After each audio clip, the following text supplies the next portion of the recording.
Hello everyone, I am here to help you today. I know you use this video to fall asleep, so before that, like the video and subscribe to the channel. Also, where are you from and what time are you watching? Now get comfortable and relax. The mansion loomed before me, a behemoth of stone and shadow against the fading twilight.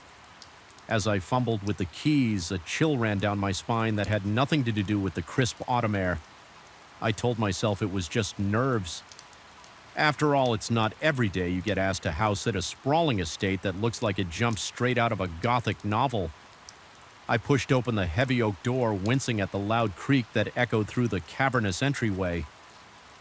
"Hello!" I called out, my voice small in the vastness. Silence answered me, broken only by the ticking of an antique grandfather clock. Get it together. "Sarah," I chided myself. "You're alone here, just like Mrs. Blackwood said you'd be no need to jump at shadows." I lugged my suitcase up the grand staircase, my footsteps muffled by the plush carpet. The bedroom Mrs. Blackwood had directed me to was larger than my entire apartment, with a four-poster bed that could easily sleep four. I unpacked quickly, eager to explore the rest of the house before it got too dark. Room after room revealed itself to me each more opulent than the last. A library with floor-to-ceiling bookshelves, a music room with a grand piano, gathering dust. A sunroom filled with exotic plants I couldn't name. It was like stepping into another world, one of old money and faded glamour. As night fell, I retreated to the kitchen to make dinner. The modern appliances stood out starkly against the vintage decor, a jarring reminder of the present day. I ate my pasta in silence, the scrape of my fork against the plate uncomfortably loud. That first night I slept fitfully. The house creaked and groaned around me, settling in ways my city apartment never did. Every noise had me sitting bolt upright, heart racing before I remembered where I was. By the time dawn broke, I felt more exhausted than when I'd gone to bed. The next day passed. Uneventfully, I worked remotely from the library. The Wi-Fi surprisingly good for such an old house. As the evening approached, I decided to run myself a bath in the clawfoot tub, hoping it would help me relax. I was just sinking into the steaming water when I heard it. A thud followed by the unmistakable sound of footsteps. My blood ran cold. I held my breath, straining to listen. There it was again, the slow, deliberate tread of someone trying to move quietly. It's just the house settling, I told myself, or your imagination running wild. But deep down, I knew better. With shaking hands, I got out of the tub and dressed quickly. I crept to the bathroom door and pressed my ear against it. The footsteps had stopped, but now I could hear something else. The sound of drawers opening and closing. Someone was in the house, searching for something. Panic clawed at my throat. My phone was in the bedroom. The landline was downstairs. I was trapped, think, oh Sarah. Think I looked around the bathroom, desperate for anything I could use as a weapon. My eyes fell on a heavy crystal soap dish. It wasn't much, but it was better than nothing. Taking a deep breath, I eased the bathroom door open. The hallway was empty, but I could hear movement coming from one of the spare bedrooms as quietly as I could. I crept towards the stairs. I had just reached the top of the staircase when a floorboard creaked beneath my foot. The noise from the bedroom stopped abruptly, heart pounding. I flew down the stairs, taking them two at a time. I could hear heavy footsteps behind me. Giving chase, I ran for the front door, only to find it locked in my panic. I couldn't remember which key was which. A hand grabbed my shoulder, spinning me around. I lashed out blindly with the soap dish, feeling it connect with something solid. There was a grunt of pain and the grip on my shoulder loosened. I didn't wait to see who my attacker was. I ran for the kitchen, thinking of the back door behind me. I could hear the intruder recovering, their footsteps pounding after me. The kitchen was dark, lit only by the faint glow of the microwave clock. I stumbled through it, hands outstretched, searching for the door. My hip slammed into the kitchen island and I bit back across of pain. Where was the damn door? My fingers brushed against cool glass. The door, I fumbled for the handle, my sweaty hands slipping on the smooth metal. Got it, I yanked the door open and burst out into the cool night air. The vast manicured lawn stretched out before me, the trees at its edge, a dark, forbidding wall. I ran towards them, the damp grass soaking through my socks. I had just reached the tree line when I heard the back door clam open. "Stop!" a deep voice bellowed. The sound spurred me on, pushing me deeper into the woods. Branches whipped at my face as I ran roots, threatening to trip me with every step. I had no idea where I was going. No plan beyond get away, get. Help? I don't know how long I ran. It could have been minutes or hours. My lungs burned and my legs felt like lead, but fear kept me going. The certainty that if I stopped, something terrible would happen. Finally, when I felt I couldn't take another step, I saw lights through the trees, a house. I stumbled towards it, relief making me dizzy as I broke through the tree line. I realized with a start that I recognized this house. It was the mansion somehow. In my blind panic, I had run in a circle for a moment. I stood frozen, unsure what to do. Then I saw a car in the driveway that hadn't been there before, a police car. Safety. I ran towards it, waving my arms. "Help!" I screamed. "Oh, please help me!" The front door of the mansion opened and a police officer stepped out, followed by Mrs. Blackwood. "Oh, thank God," Mrs. Blackwood said, rushing towards me. "Sarah, dear, are you all right? We've been so worried." I stared at her, uncomprehended, rending.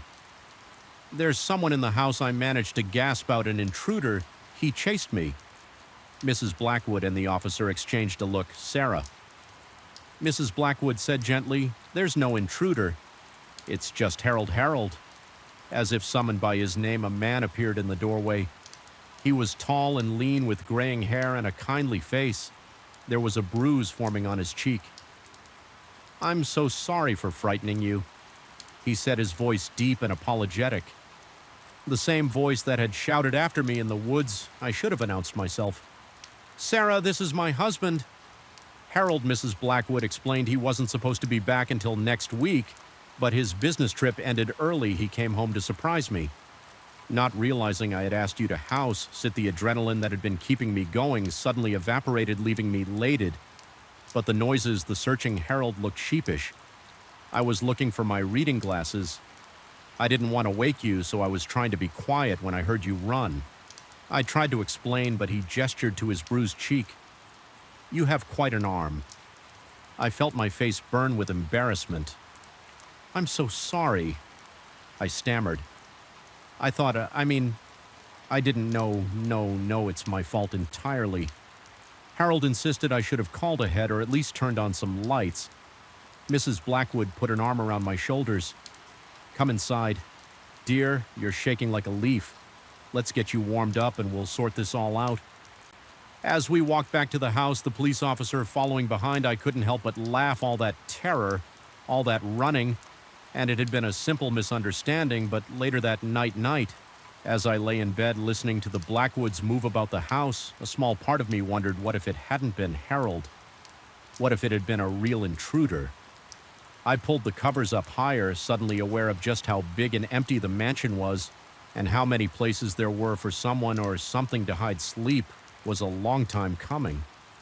That night, the first rays of sunlight had just begun to pierce through the dense canopy when I realized I was hopelessly lost. What was supposed to be a rejuvenating solo hike through the Cascade Mountains had turned into a nightmare, and I was about to stumble into something far worse than I could have imagined. I've always prided myself on my outdoorsman skills growing up in the Pacific Northwest. I spent more time in the woods than I did in my own backyard, but as I stood there, my worn hiking boots sinking slightly into the damp earth, I felt a chill that had nothing to do with the crisp mountain air. The trail I'd been following for the past 2 days had gradually become less defined until it disappeared altogether. I pushed on, confident in my ability to navigate by the sun and my trusty compass, but now surrounded by towering pines and jagged rocks, everything looked the same. I took a deep breath, trying to quell the panic rising in my chest. "Stay calm, Jake," I muttered to myself. Panic is the enemy. I decided to climb to higher ground, hoping to spot a landmark or maybe even catch a glimpse of the highway in the distance. The climb was steep, and my muscles protested with every step. I was rationing my water, unsure of when I'd find a stream to refill my bottles as I neared the top of the ridge. I heard something that made me freeze mid-step voices. Human voices, relief washed over me. Other hikers, maybe they could help me get my bearings.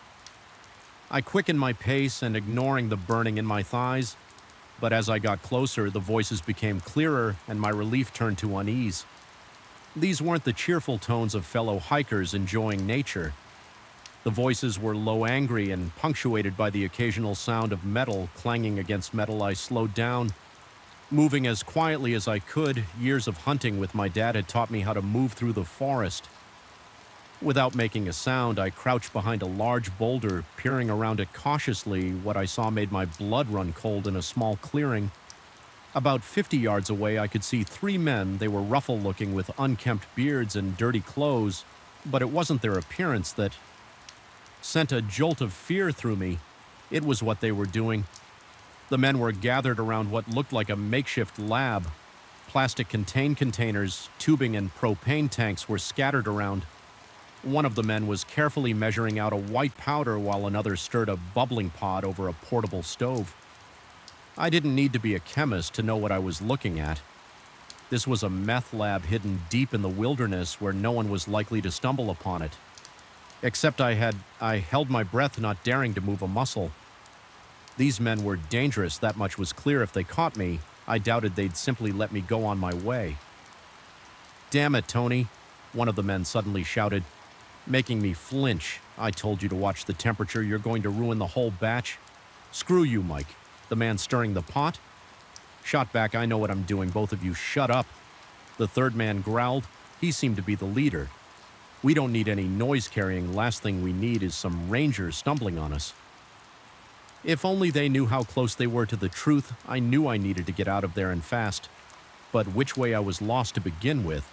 And now I had to factor in avoiding these criminals. One wrong move, one SNA twig, and I could be discovered. Slowly, carefully, I began to back away from my hiding spot. My heart was pounding so loudly I was sure they must be able to hear it. Crack, the sound of a branch breaking under my foot was like a gunshot in the quiet forest. I froze, my whole body tensing. "What was that?" one of the men said sharply. "Probably just a deer," another replied, but he didn't sound convinced. "Check it out," the leader commanded. "Could be a bear, attracted by the smell." I heard footsteps coming in my direction. Panic overtook me and I ran. I no longer cared about being quiet. All that mattered was putting as much distance between myself and those men as possible. Behind me, I heard shouts of alarm. They had spotted me. I ran like I'd never run before, crashing through underbrush, leaping over fallen logs. Branches whipped at my face, leaving stinging cuts. But I didn't slow down. I could hear them pursuing me, their heavy footfalls and angry shouts spurring me on. I had no idea where I was going. My only thought was to keep moving, to not let them catch me. My lungs burned and my legs felt like they were on fire, but fear kept me going. Suddenly, the ground disappeared from under my feet. I had run right off the edge of a steep incline. I tumbled down the slope, my world becoming a dizzying blur of earth and sky. I came to a stop at the bottom. The breath knocked out of me for a moment. I lay there dazed and gasping for air. Then I heard the voices again, closer now. Ignoring the pain radiating through my body, I forced myself to my feet and started running again. The forest seemed to close in around me, the trees becoming a green blur as I ran. I had no idea how long I'd been running or how far I'd gone. My throat was raw, my mouth dry as dust. But still I pushed on. Just when I thought I couldn't take another step, I burst out of the tree line and onto a road, an actual paved road. I could have cried with relief, but I wasn't safe yet. I could still hear shouts in the distance. They were still after me. I looked up and down the road, praying to see a car, aim a truck, anything, but it was deserted, left with no other choice. I started running down the road. It had to lead somewhere. Right to civilization, to safety. I don't know how long I ran along that road. Road time seemed to lose all meaning. My whole world narrowed down to the rhythmic pounding of my feet on the asphalt. and the burning in my lungs, and then like a mirage in the desert. I saw at a gas station. Never in my life had I been so happy to see one of those garish neon signs. I staggered into the parking lot, startling an old man filling up his pickup truck. Please? I gasped out, my voice hoarse. I need help, call the police. The man took one look at me, wild-eyed, covered in cuts and bruises, gasping for breath, and hurried into the store. Moments later, he came back out with the clerk, who was already on the phone with 911. As I sank to the ground, my legs finally giving out, I heard the clerk describing my condition to the dispatcher. The old man draped his jacket over my shoulders, murmuring words of comfort. It wasn't until I heard the wail of approaching sirens that I finally allowed myself to relax. I was safe. I had made it. The aftermath was a blur of police statements and medical checks. I told the authorities everything I had seen, and they assured me they would investigate. They found the lab abandoned, but with clear evidence of recent activity. The men, however, had vanished into the vast wilderness. It took me a long time to feel comfortable in the woods again. After that, the forest, once my sanctuary, had become a place of terror. But slowly I found my way back. I still hike, still seek out the solitude of nature. But now I'm always aware that even in the most remote places, you're never truly alone, and sometimes that's not a comforting thought. At all, the flickering fluorescent lights cast an eerie glow over the empty corridors as I made my rounds. It was just another quiet night at Westfield Mall. Or so I thought. Little did I know that in a matter of hours I'd be fighting for my life against an unseen enemy in a place I once considered mundane. My name's Mike, and I've been the night security guard at Westfield for the past 3 years. It's usually a boring job. Walk around, check the locks, make sure no one's trying to camp out in the food court overnight, but that night was different. It started like any other shift. I arrived at 10 p.m. Just as the last of the cleaning crew was leaving, I nodded to Janice, the elderly woman who always stayed late to make sure the floors were spotless, all quiet tonight. "Mike," she said with a smile. "See you tomorrow." If only she knew I settled into the security office. A small room filled with monitors showing feeds from the mall's numerous cameras. I did a quick scan, nothing but empty doors and darkened corridors. Perfect. Around midnight, I started my first round of the night. The mall was eerily silent, my footsteps echoing off the tiled floors. I'd never tell anyone. But these walks always gave me the creeps, something about the mannequins and the store windows, their blank faces seeming to follow me as I passed. I was on the second floor, passing by the large fountain in the center atrium when I heard it. A faint noise, no like metal scraping against metal. I froze, straining my ears. There it was again. "Hello!" I called out, my voice sounding unnaturally loud in the empty space. No response. I pulled out my flashlight, sweeping its beam across the darkened stores. Nothing seemed out of place. Must be the old pipes, I muttered to myself, trying to shake off the uneasy feeling creeping up my spine. I continued my R, but now I was on high alert. Every shadow seemed deeper, every noise amplified. By the time I made it back to the security office, my nerves were frayed. I sank into my chair, eyes scanning the monitors. Everything looked normal, but I couldn't shake the feeling that something was off. That's when I saw it, a shadow moving quickly across one of the screens. I leaned in. Heart racing, it was gone as quickly as it appeared, leaving me wondering if I'd imagined it. I rewound the footage. Watching carefully, there in the corner of the screen, a figure darted past too fast to make out clearly. My mouth went dry. Someone was in the mall. I grabbed my radio, ready to call for backup, but hesitated. What if I was overreacting? I didn't want to be the guard who called the cops over a trick of the light. I decided to investigate myself first. Armed with my flashlight and a heavy wrench I kept in the office for emergencies, I ventured out into the mall. The corridor seemed different now. Menacing, every storefront could be hiding an intruder, every shadow concealing a threat.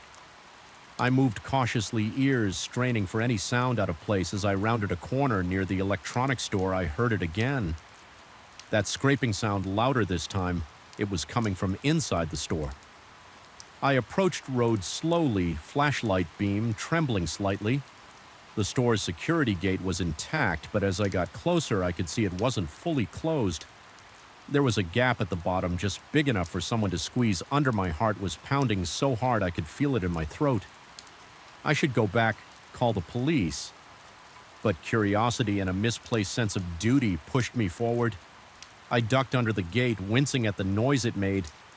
The store was pitch black, the displays of TV and computers looming like silent sentinels.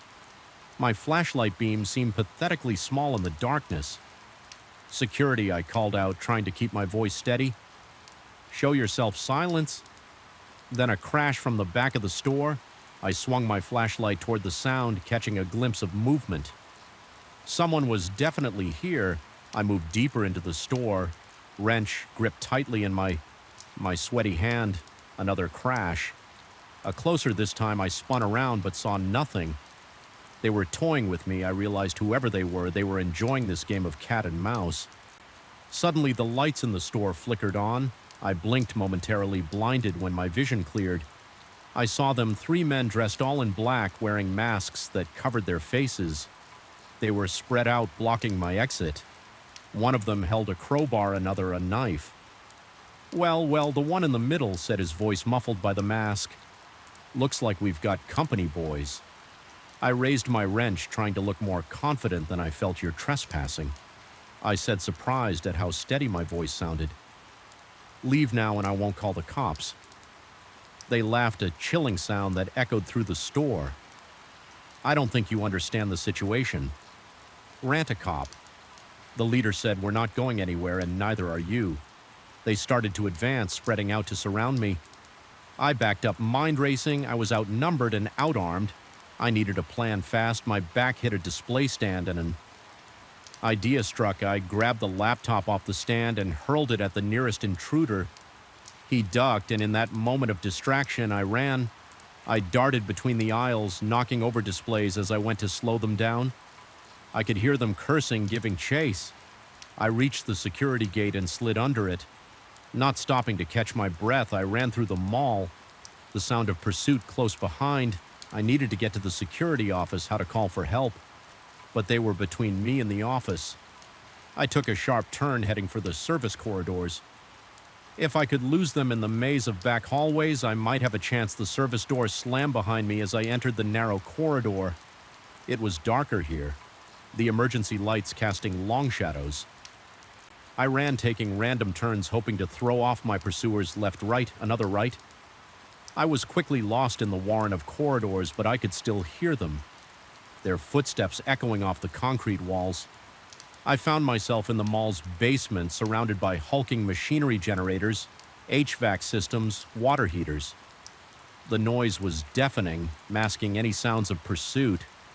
I crouched behind a large boiler, trying to catch my breath and think I needed to get to a phone to call for help, but my radio was back in the security office. And my cell phone was in my locker. I was on my own. A noise to my left made me freeze. One of them was close, searching methodically. I could see his flashlight beam sweeping across the floor. I held my breath as the beam passed inches from my feet for a heart-stopping moment. I thought he'd seen me, but the light moved on. I waited until I could no longer hear him, then started to move. I needed to get back upstairs to find a way out. I crept through the basement, every nerve on high alert. I'd almost made it to the stairs when a hand grabbed my shoulder. I spun, swinging my wrench blindly. It connected with something solid, and I heard a grunt of pain. I didn't wait to see who I'd hit. I ran, taking the stairs 2 at a time. I burst back into the main mall. I could hear shouts behind me. They were all after me now. I ran faster than I ever had in my life, my lungs burning, legs pumping. I rounded a corner and saw it. The exit freedom. I slammed into the door at full speed already, imagining the cool night air on my face, but the door didn't budge. It was locked. Of course it was locked. I had locked it myself at the start of my shift. Panic threatened to overwhelm me as I fumbled for my keys behind me. I could hear them getting closer. My hands were shaking so badly I could barely get the key in the lock. Turn. Damn you, turn. Just as I heard them around the corner, the lock clicked. I yanked the door open and burst out into the The night I ran across the parking lot, not daring to look back, I didn't stop until I reached the 24-hour diner across the street. I burst in, startling the lone waitress called the police. I gasped. Please, the next few hours were a blur of police statements and questions. They searched the mall but found no sign of the intruders, just some broken displays in the electronics store and a crowbar left behind. I quit my job the next day. I couldn't face going back into that mall, couldn't shake the feeling of being hunted sometimes late at night. I still wake up in a cold sweat, the echo of footsteps in my ears, and I wonder what if I hadn't made it to that door in time. The crackling of our campfire did little to mask the eerie silence that had fallen over the forest, what had started as a peaceful getaway for me, and Sarah had turned into a nightmare as I stared into the darkness beyond our small circle of light. I couldn't shake the feeling that we were being watched. Little did I know our idyllic camping trip was about to become a desperate fight for survival.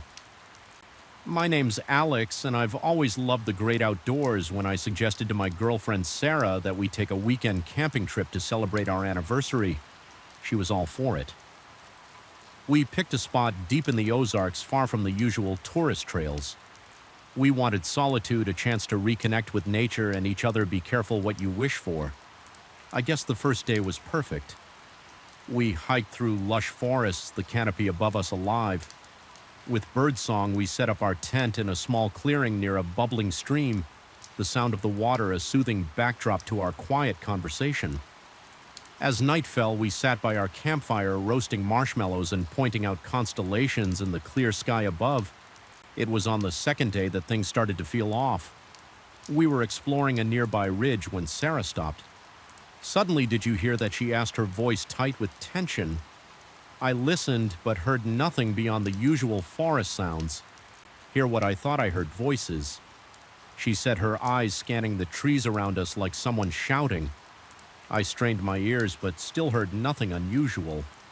Probably just other hikers, I said, trying to sound reassuring, but a small knot of unease had formed in my stomach. We continued our hike, but the carefree mood of earlier had evaporated. I found myself jumping at every snapping twig, every rustle in the underbrush. Sarah kept close to me, her earlier enthusiasm replaced by nervous glances over her shoulder. As we made our way back to our campsite, I couldn't shake the feeling that we were being followed. Every time I turned to look behind us, I saw nothing but trees and shadows, but the feeling persisted, growing stronger with each step. We reached our clearing, just as the sun was setting, painting the sky in brilliant shades of orange and pink. But even the beautiful sunset couldn't dispel the unease that had settled over us. Maybe we should pack up and head back, Sarah suggested as we prepared dinner. I've got a bad feeling about this place. I was tempted to agree, but my pride got in the way. Let's stick it out one more night, I said. It's probably just our imaginations running wild. We came out here for an adventure, right? Sarah nodded, but I could see she wasn't convinced. Neither was I, if I'm being honest. As darkness fell, we huddled close to our campfire, the flames casting flickering shadows on the surrounding trees. We spoke in hushed tones, as if afraid of being overheard. Every snapping twig, every rustle of leaves had us on edge. It was just after midnight when we heard it, a long, low whistle, followed by an answering call from the other side of our clearing. Sarah grabbed my arm, her fingers digging into my skin. "Alex," she whispered, her voice trembling, "there's someone out there." Before I could respond, a figure stepped into the edge of our firelight, a man tall and lean with a scraggly beard and clothes that had seen better days. He was holding a hunting rifle.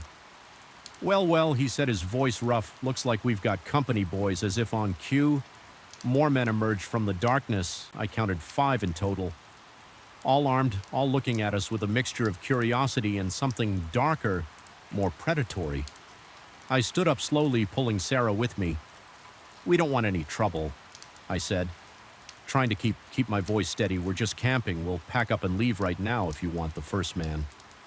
Clearly, the leader laughed. It was not a pleasant sound. "Oh, you're not going anywhere."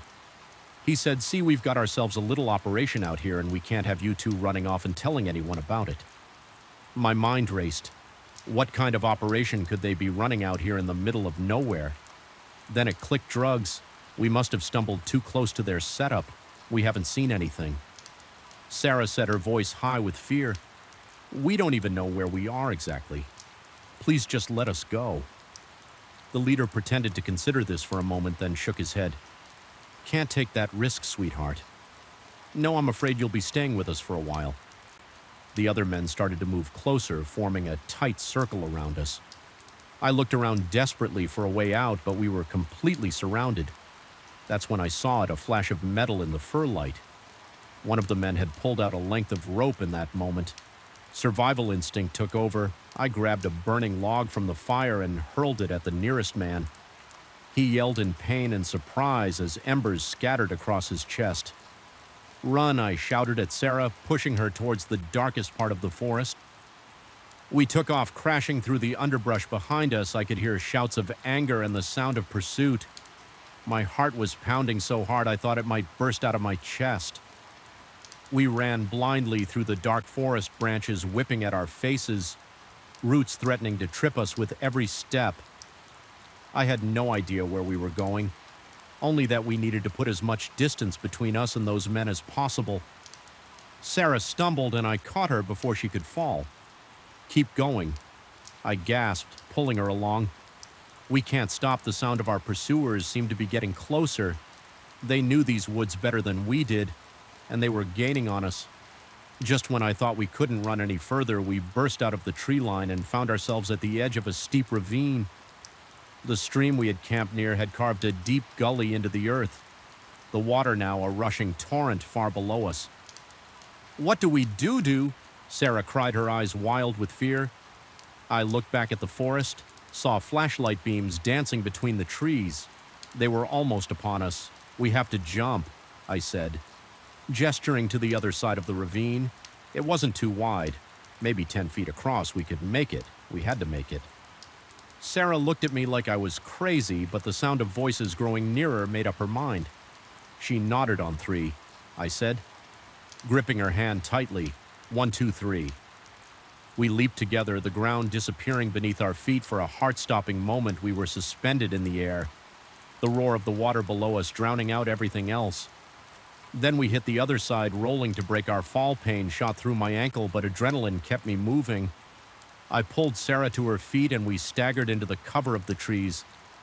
On this side of the ravine behind us, I heard shouts of frustration. They had reached the ravine, but it had bought us precious time. We kept moving, pushing our exhausted bodies to their limits. The rest of the night passed in a blur of fear and desperate flight.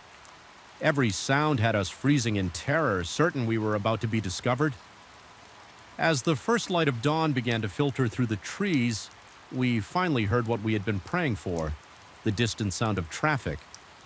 We had reached a road, stumbling out of the forest. We flagged down the first car. We saw an old pickup truck driven by an elderly farmer. The look on his face when he saw us, dirty, bleeding, wild-eyed with fear, must have been something to behold. We babbled out our story as he drove us to the nearest police station. The authorities took our statement and sent out search parties, but they never found any trace of the men or their operation. Maybe they had cleared out, knowing we would bring the law down. Down on them. It took a long time for the nightmares to stop, for us to feel safe again. Sarah and I are still together, stronger for having survived that night, but we don't go camping anymore. Some scars run too deep. Some fears are too primal to ever fully shake off sometimes. When I'm lying awake at night, I can still hear those whistles echoing through the trees, still feel the terror of being hunted. And I wonder about those dark forests, about what other secrets they might be hiding, waiting to be stumbled upon by unsuspecting campers looking for a peaceful getaway. The highway stretched endlessly before me, a ribbon of asphalt cutting through the night. I'd been driving for hours, the monotony broken only by the occasional flicker of my truck's headlights, catching a road sign or a startled animal's eyes. I never expected that picking up a stranger would turn my routine haul into a nightmare, but that's exactly what happened on that moonless night in the middle of nowhere. My name's Jack, and I've been a long-haul trucker for the better part of 2 decades. I've seen my fair share of weird stuff on the road, but nothing could have prepared me for what happened that night. It was just past midnight, and I was hauling a load of electronics from Chicago to Phoenix. The radio was playing softly some late-night talk show about alien abductions. I chuckled to myself, thinking how some people would believe anything to make their lives more exciting. That's when I saw him, a lone figure on the side of the road, thumb out, hoping for a ride. Now, I'm not usually one for picking up hitchhikers, too many horror stories, too many risks, but something about this guy made me slow down. Maybe it was the late hour or the fact that we were miles from anywhere, or maybe I was just tired of my own company. I pulled over the air brakes, hissing as the truck came to a stop. The man jogged up to the passenger side and I leaned over to open the door. "Where you headed?" I asked as he climbed in. "West," he said simply. "As far as you're going." I gave him a once-over as he settled into the seat. He was younger than me, probably in his early 30s, lean with close-cropped hair and intense eyes that seemed to take in everything at once. He had a small duffel bag that he kept clutched tightly on his lap. "I'm Jack," I said, pulling back onto the highway. "Mike," he replied. Not offering a hand to shake, we drove in silence for a while, the only sound the rumble of the engine and the whisper of tires on asphalt. I tried to make conversation, ask him where he was from, what he did for a living. But Mike's answers were short evasive. After a while, I gave up and focused on the road. It was about an hour later that I first noticed something was off. Mike had been fidgeting in his seat, constantly checking the side mirrors. At first, I thought maybe he was just nervous about hitching a ride with a stranger, but then I caught him glancing at me, a calculating look in his eyes that sent a chill down my spine.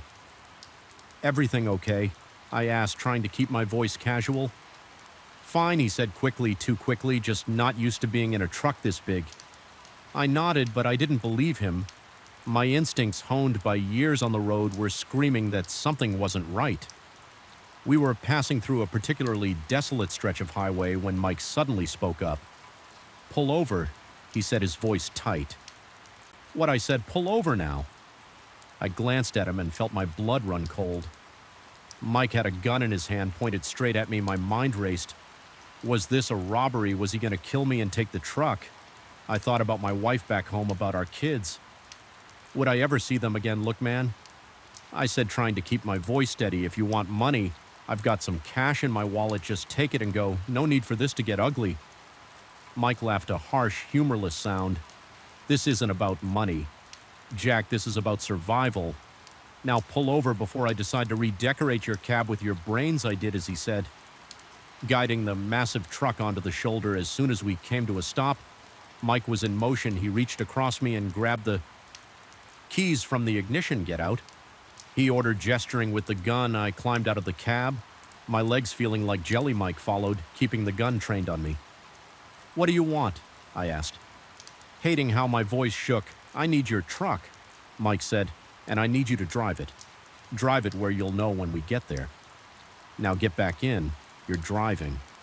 As I climbed back into the driver's seat, my mind was working overtime.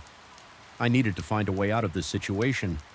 Maybe if I could distract him, I could make a grab for the gun, or maybe I could intentionally drive badly, try to attract the attention of a highway patrol car. But as if reading my thoughts, Mike spoke up.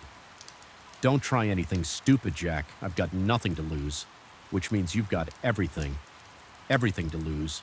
Just drive normally and do what I say. So I drove hours past the landscape outside, changing as we headed west. All the while, Mike kept the gun trained on me, his eyes constantly scanning the road behind us. "Who are you running from?" I finally asked, unable to contain my curiosity any longer. Mike was quiet for so long, I thought he wasn't going to answer. "Then bad people," he said softly. "People who want me dead." Why, he laughed again, that same humorless sound, because I know things they don't want anyone to know. My mind raced with possibilities. Was he some kind of whistleblower, a witness to a crime? Whatever it was, I was now involved whether I wanted to be or not. As dawn began to break, painting the sky in shades of pink and gold, Mike suddenly tensed. He muttered, staring intently at the side mirror. I glanced in my rear-view mirror and saw a black SUV gaining on us. "Fast, drive faster." Mike ordered, his knuckles white around the gun. I pressed down on the accelerator, the engine roaring as we picked up speed, but the SUV was faster, sleeker. It pulled alongside us, and I saw the passenger window rolling down. "Get down!" Mike yelled just as the sound of gunfire erupted. I ducked instinctively, feeling the truck swerve as bullets pinged off the metal. Mike was returning fire, leaning out the window to shoot at our pursuers. The next few minutes were chaos. I struggled to keep the truck on the road while trying to stay low. The sound of gunfire was deafening in the confined space of the cab. Suddenly, there was a loud bang and the truck lurched violently. They had shot out one of our tires. I fought with the steering wheel, trying to keep us from jackknifing. There, Mike shouted, pointing ahead, "Pull into that rest stop." I saw the sign for the upcoming rest area and made for it. The truck swung dangerously on its blown tire. We skidded into the parking lot, coming to a stop in a cloud of dust and burning rubber. "Run," Mike yelled, already jumping out of the cab. I didn't need to be told twice. I was out of the truck and running before I even had time to think. I could hear car doors slamming behind us. Shouts of anger, Mike and I ran towards the small cluster of buildings that made up the rest stop. It was early and the place was deserted. We burst into the main building, startling a sleepy-looking attendant call the police. I gasped out, "Are there our men with guns?" But before I could finish, the door burst open again. 3 men entered, all holding weapons. The attendant screamed and ducked behind the counter. Mike shoved me behind a rack of snacks and opened fire. The men returned fire, and suddenly the quiet rest stop was transformed into a war zone. Chips bags exploded, sending a rain of potato shards everywhere. The acrid smell of gunpowder filled the air. I cowered behind the rack, my heart pounding so hard I thought it might burst out of my chest. This was insane. How had my normal night turned into this? The gunfight seemed to last forever, but it was probably only a few minutes then. Suddenly, silence fell. I peered around the edge of the rack. Mike was still standing, his gun still raised. The 3 men were on the ground, not moving. I felt bile rise in my throat and had to swallow hard to keep from throwing up in the distance. I could hear sirens approaching someone. Probably the attendant had managed to call the police. Mike turned to me, his face grim. "I'm sorry." He said I never meant for any of this to happen before I could respond. He was gone, running out the back door of the rest stop. I thought about following him, but my legs wouldn't move. I just sat there, surrounded by the debris of the gunfight, waiting for the police to arrive. The aftermath was a blur of police statements and questions. I told them everything about picking up Mike, about the chase and the shootout. They seemed skeptical at first, but the evidence backed up my story. It turned out Mike was indeed a whistleblower set to testify against a powerful crime syndicate. The men chasing us were hitmen sent to silence him. Mike was never found, having vanished into the desert. As for me, I was cleared of any wrongdoing. But the experience changed me. I still drive my routes, still haul my loads across the country, but I'm more cautious now, more aware of the darkness that can lurk behind a friendly face, and I never ever pick up hitchhikers anymore. The first sign of trouble was the sputtering of my car's engine, a sound that sent a chill down my spine on that desolate stretch of highway as the vehicle lurched to a stop. I had no idea that this breakdown would be the beginning of a nightmarish encounter that would test my will to survive. Sometimes the most terrifying monsters aren't the ones in our imagination, but the ones masquerading as good Samaritans. My name is Emily, and I've always prided myself on being independent and resourceful, but on that fateful night, those qualities would be pushed to their limits. I was on my way back from a job interview in the next state over. It was a long drive, but I was riding the high of what I felt was a successful meeting. The sun had set hours ago, and the highway had thinned out to just the occasional passing truck. I was tired, but determined to make it home. That's when my trusty old sedan decided it had had enough. The engine made a horrible grinding noise, and despite my pleading and cajoling, the car rolled to a stop on the shoulder of the road. "No, no, no," I muttered, turning the key in the ignition repeatedly. Nothing, not even a sputter. I sat there for a moment, trying to calm my racing heart. I was in the middle of nowhere, my cell phone showing no bars of service. The moonless night seemed to press in on all sides, the darkness beyond my headlights. Absolute taking a deep breath, I popped the hood and got out of the car. I didn't know much about engines, but I hoped it might be something simple. something I could fix as soon as I lifted the hood. I knew it was hopeless. The engine was a maze of pipes and wires that meant nothing to me. I was just about to close the hood when I saw headlights approaching in the distance. Relief washed over me. Maybe they would stop and help, or at least let me use their phone. The vehicle, an old pickup truck, slowed as it neared me. It pulled over and a man got out in the glow of my headlights. I could see he was middle-aged with a weathered face and calloused hands. He wore worn jeans and a flannel shirt, looking every bit the part of a local farmer or rancher car. Trouble, he called out, walking towards me. "Yeah," I replied, trying to keep the nervousness out of my voice. It just died on me. "I don't suppose you know anything about engines." He chuckled. "I might know a thing or two. Mind if I take a look?" I stepped aside, allowing him to peer into the engine compartment. He poked around for a few minutes, making thoughtful noises. "Well, looks like your timing belt shot," he finally said. "Not something we can fix out here." I'm afraid my heart sank.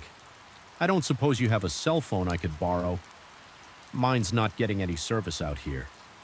He shook his head. "Sorry, don't believe in those things, but tell you what, I can give you a ride to the nearest town. There's a mechanic there who could help you out." I hesitated. Every instinct was screaming at me not to get into a car with a stranger, especially out here in the middle of nowhere. But what choice did I have? I couldn't stay here all night, and who knew when another car might come along that would be great. "Thank you," I heard myself say. He smiled, but something about it didn't quite reach his eyes. "Happy to help. Name's Tom, by the way, Emily," I replied, grabbing my purse from my car as we drove. Tom kept up a steady stream of small talk. He asked about where I was from, where I was headed. I answered vaguely, not wanting to give away too much information. Something about him was making me increasingly uneasy, though I couldn't put my finger on why. We had been driving for about 20 minutes when I realized something was wrong. We should have reached a town by now, or at least seen some signs of civilization, but there was nothing but darkness outside the windows. How much further is it to town?" I asked, trying to keep my voice casual. Tom glanced at me, and this time there was no mistaking the coldness in his eyes. "Oh, we're not going to town." "Emily, my blood ran cold. What do you mean? Where are we going?" He didn't answer, just pressed down harder on the accelerator. The truck picked up speed, eating up the empty road ahead. Panic surged through me. I reached for the door handle, but it wouldn't budge. "Child Lux," I realized with horror. "Please," I said, my voice shaking, "just let me out. I won't tell anyone." "I swear." Tom laughed, a harsh sound that made my skin crawl. "Oh, I know you won't tell anyone." "No one ever does." The implication of his words hit me like a physical blow. This wasn't the first time he had done this. How many other stranded motorists had he picked up promising help? I couldn't even finish the thought. My mind raced, trying to think of a way out. I could try to grab the wheel force. Us off the road, but at this speed that would likely kill us both. I could try to reason with him, appeal to his humanity, but the cold gleam in his eyes told me that was a lost cause as we sped through the night. Tom started talking again, but this time his words chilled me to the bone. "You know, Emily, you really shouldn't trust strangers," he said his tone conversational, as if we were discussing the weather. "Bad things happen to girls who aren't careful, but don't worry, it'll all be over soon." I felt tears welling up in my eyes, but I forced them back. I refused to give him the satisfaction of seeing me cry. Suddenly an idea struck me. It was risky, potentially fatal, but it was the only chance I had. I started coughing violently. "Do pull in over in my seat." "What the hell?" Tom said. Glancing over at me, I continued coughing, making choking noises. "Can't breathe." I gasped out. Tom looked uncertain for the first time. "Hey, cut that out," he said, but I could hear a note of concern in his voice. I slumped in my seat, my coughs turning to wheezes. I closed my eyes, letting my body go limp. Tom muttered. The truck began to slow down. I felt the vehicle pull over to the side of the road. Tom put it in park and leaned over me. "Hey, wake up," he said. shaking my shoulder roughly. This was my chance. My eyes snapped open and I drove my elbow into his face with all the strength I could muster. I felt his nose crunch under the impact and he reeled back with a howl of pain in his moment of distraction. I lunged for the keys in the ignition. I yanked them out and scrambled for the door, my fingers scrabbling at the lock. Tom recovered quickly, grabbing for me. His fingers tangled in my hair, yanking me back. I screamed more on rage than fear and twisted in his grip. My free hand found his eyes and I dug my fingers in without mercy. He let go with a scream of agony and I tumbled out of the truck onto the hard ground. Pain shot through my body, but adrenaline kept me moving. I staggered to my feet and ran. I could hear Tom behind me cursing and stumbling in the darkness. But I had the advantage now. My eyes had adjusted to the darkness, and I was younger, faster. I ran like I had never run before, my lungs burning. My legs pumping. I didn't know where I was going. Only that I had to get away. The keys were still clutched in my hand, cutting into my palm. I don't know how long I ran. It could have been minutes or hours. Eventually, I couldn't hear Tom anymore, but I didn't slow down. The night was alive with noises, the rustle of wind through grass, the hoot of an owl, the scurrying of small animals. But to my terrified mind, every sound was Tom coming to finish. What he had started just when I thought I couldn't take another step, I saw it. Lights in the distance, a town or at least a gas station civilization safety with a final burst of energy. I didn't know I possessed. I sprinted towards the lights as I got closer. I could make out the shape of a small gas station. A lone beacon in the darkness. I burst into the fluorescent-lit store. Startling the sleepy-looking clerk behind the counter, please. I gasped out. Call the police. There's a man, he tried to...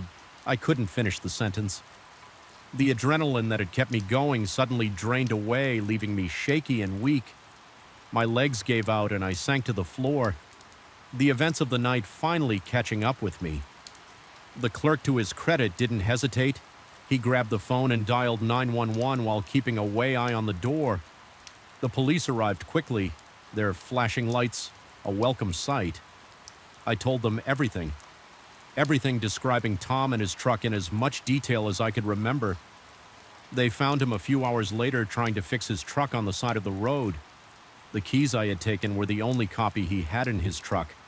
They found evidence linking him to several unsolved disappearances in the area. As for me, I was lucky. Apart from some cuts and bruises, I was physically unharmed. The mental scars took longer to heal. For months after, I couldn't drive at night without breaking into a cold sweat. Every passing truck on the highway made my heart race, but I survived. I outsmarted a predator and lived to tell the tale. And if my story can serve as a warning to others to trust their instincts and be cautious, then maybe some good can come from that terrifying night. I still drive that stretch of highway sometimes, and every time I pass the spot where my car broke down, I say a silent thank you to whatever force was looking out for me that night, and to the strength I found within myself when I needed it most. The crumbling facade of the abandoned Millbrook factory loomed before us, its broken windows staring down like hollow eyes. We were just a group of friends looking for a thrill, urban explorers seeking the perfect spot for some cool photos. Little did we know we were about to stumble into a nightmare that would test best our will to survive and change us forever. My name's Jake, and I've always been fascinated by abandoned places. There's something haunting yet beautiful about a building left to decay.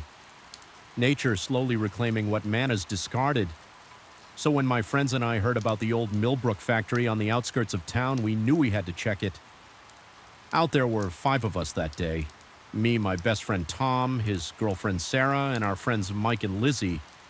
We'd done this kind of thing before, but never in a place quite this big or isolated. As we approached the factory, I felt a familiar mix of excitement and apprehension. The chain-link fence surrounding the property was rusted and bent easy enough to slip through. We made our way across the overgrown parking lot, our footsteps crunching on broken glass and gravel. This place is creepy as hell. Lizzie whispered, her camera already out and snapping pictures. That's the point, isn't it?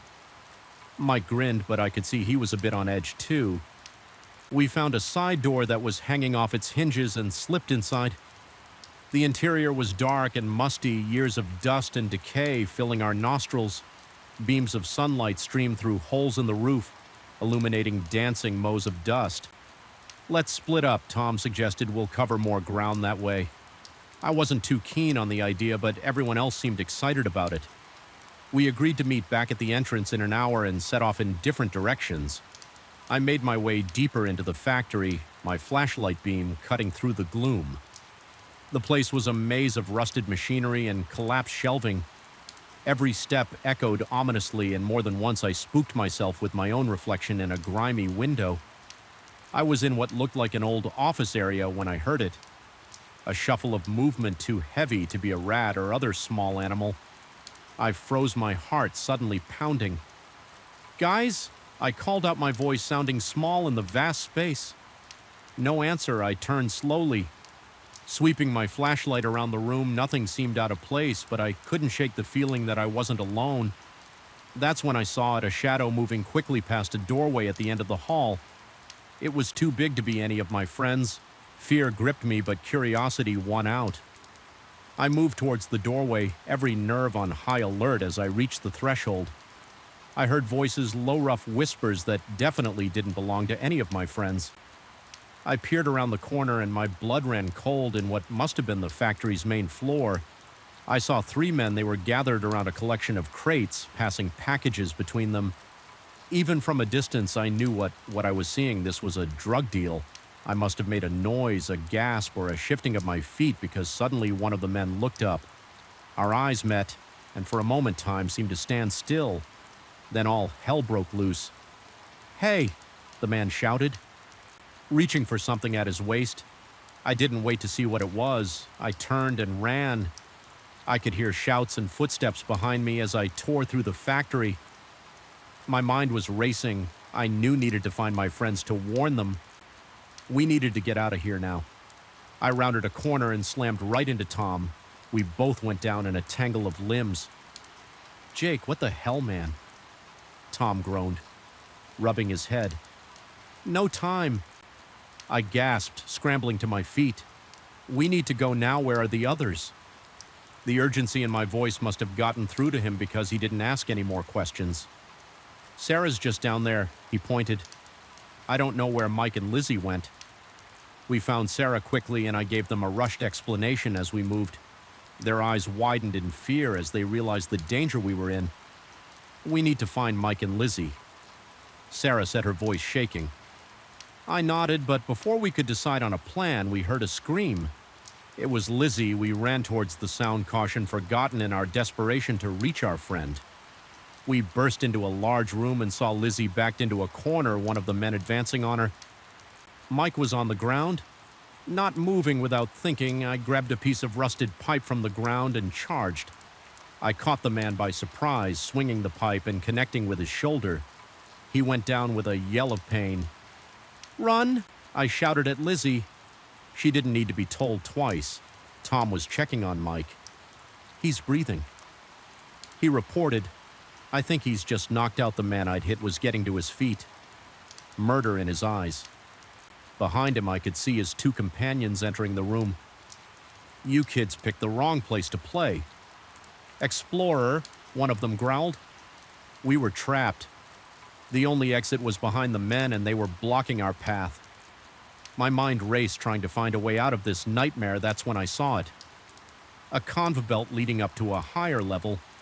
If we could get up there, maybe we could find another way out the belt. I hissed to Tom, "We need to get up there." He nodded, understanding immediately on 3.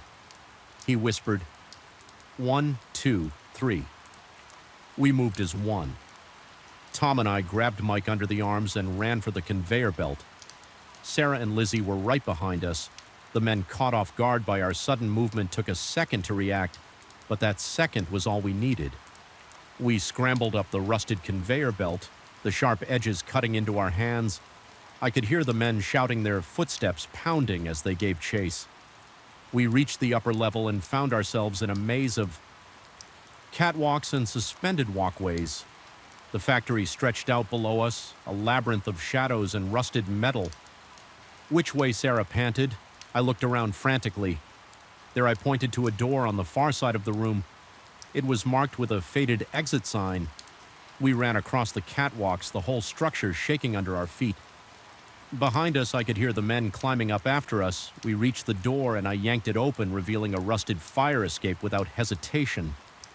We started down. We were about halfway down when I heard a gunshot. The sound echoed through the factory, making us all. "Flinch, keep moving," I shouted. We practically fell down. The last few flights, our feet clanging on the metal steps. As soon as we hit the ground, we ran. We didn't stop running until we reached Tom's car parked a few blocks away. We piled in, Mike still groggy but conscious now, and Tom peeled out of there like the devil himself was chasing us. It wasn't until we were miles away, the factory long out of sight, that we finally allowed ourselves to breathe. What just happened?" Lizzie asked, her voice barely above a whisper. I told them everything I had seen about the drug deal and the chase. As I spoke, the reality of what we'd just been through began to sink in. We debated about whether to go to the police, but fear won out. What if those men had connections? What if they came after us or our families in the end? And we made a pact to never speak of what happened to anyone that day. Changed us all. We'd gone looking for a thrill and found terror. Instead, the nightmares lasted for weeks, months. For some of us, every unexpected noise made us jump, every stranger on the street a potential threat. But it also brought us closer together. We'd face death and come out the other side. That kind of experience bonds you in ways nothing else can. We never went urban exploring again after that. The thrill wasn't worth the risk, but sometimes when I pass an abandoned building, I can't help but wonder what secrets it might be hiding. And I shudder remembering the day our curiosity almost got us killed. The Millbrook factory still stands, as far as I know, a decaying monument to a dying industry and a reminder of the darkness that can lurk in forgotten places if you ever find yourself tempted to explore such a place. Remember our stories. Sometimes the real monsters aren't the ghosts of the past, but the very real dangers of the present. The flickering fluorescent light above me buzzed like an angry insect, casting an eerie glow over the empty corridors. It was just another quiet night at Oak Ridge office complex. Or so I thought. Little did I know that in a matter of hours I'd be fighting for my life, trapped in a place I once considered mundane and safe. My name's Carlos, and I've been the night janitor at Oak Ridge for the past 5 years. It's not a glamorous job, but it pays the bills and lets me work on my novels. During the quiet hours, I know every nook and cranny of this place, from the CEO's corner office on the top floor to the musty supply closets in the basement. But on that fateful night, even my intimate knowledge of the building wouldn't be enough to keep me safe. It started like any other shift. I arrived at 10 p.m. Just as the last of the workaholics were trudging out to their cars, I nodded to Marguerite from accounting as she passed her arms full of files she was probably taking home to work on. She gave me a tired smile in return. "Another late night, Marjorie?" I asked, holding the door open for her. "You know how it is during tax season, Carlos." She sighed. "See you tomorrow. If only I'd known." Those might be the last words we'd ever exchange. I started my rounds on the top floor, working my way down vacuum, the carpets empty, the trash wiped down the surfaces. It was mindless work, leaving my imagination free to wander. I was deep in thought about the plot of my latest story when I heard it. A crash followed by muffled cursing. I froze, my hand still on the handle of the vacuum cleaner. The sound had come from downstairs, maybe the 3rd or 4th floor. My first thought was that Marjorie had come back for something she'd forgotten, but Marjorie didn't curse like that cautiously. I made my way to the stairwell. The emergency lights cast long shadows as I descended, my heart pounding louder with each step as I reached the 4th floor. Landing, I heard voices low, urgent. Whispers that definitely didn't belong to anyone who should be in the building at this hour. I eased the door open, just a crack, peering into the darkened office space. What I saw made my blood run cold. 3 men dressed all in black were methodically going through the desks and filing cabinets. They moved with purpose, clearly looking for something specific. One of them held a small flashlight, its beam dancing across the room as they searched. Intruders, thieves, and here I was, alone in the building with them. I let the door close silently. My mind racing, I needed to call the police, but my cell phone was in my locker in the basement. The land. Lines on this floor would be useless. The phone system automatically shut down after hours to prevent long-distance abuse. I had to get to the security office on the ground floor. It had a separate phone line and direct access to the police as quietly as I could. I started down the stairs. I had just reached the third floor when I heard the stairwell door above me open. They were coming down. Panic surged through me. I yanked open the third floor door and ducked inside, praying they hadn't seen me. I could hear their footsteps echoing in the stairwell as they descended.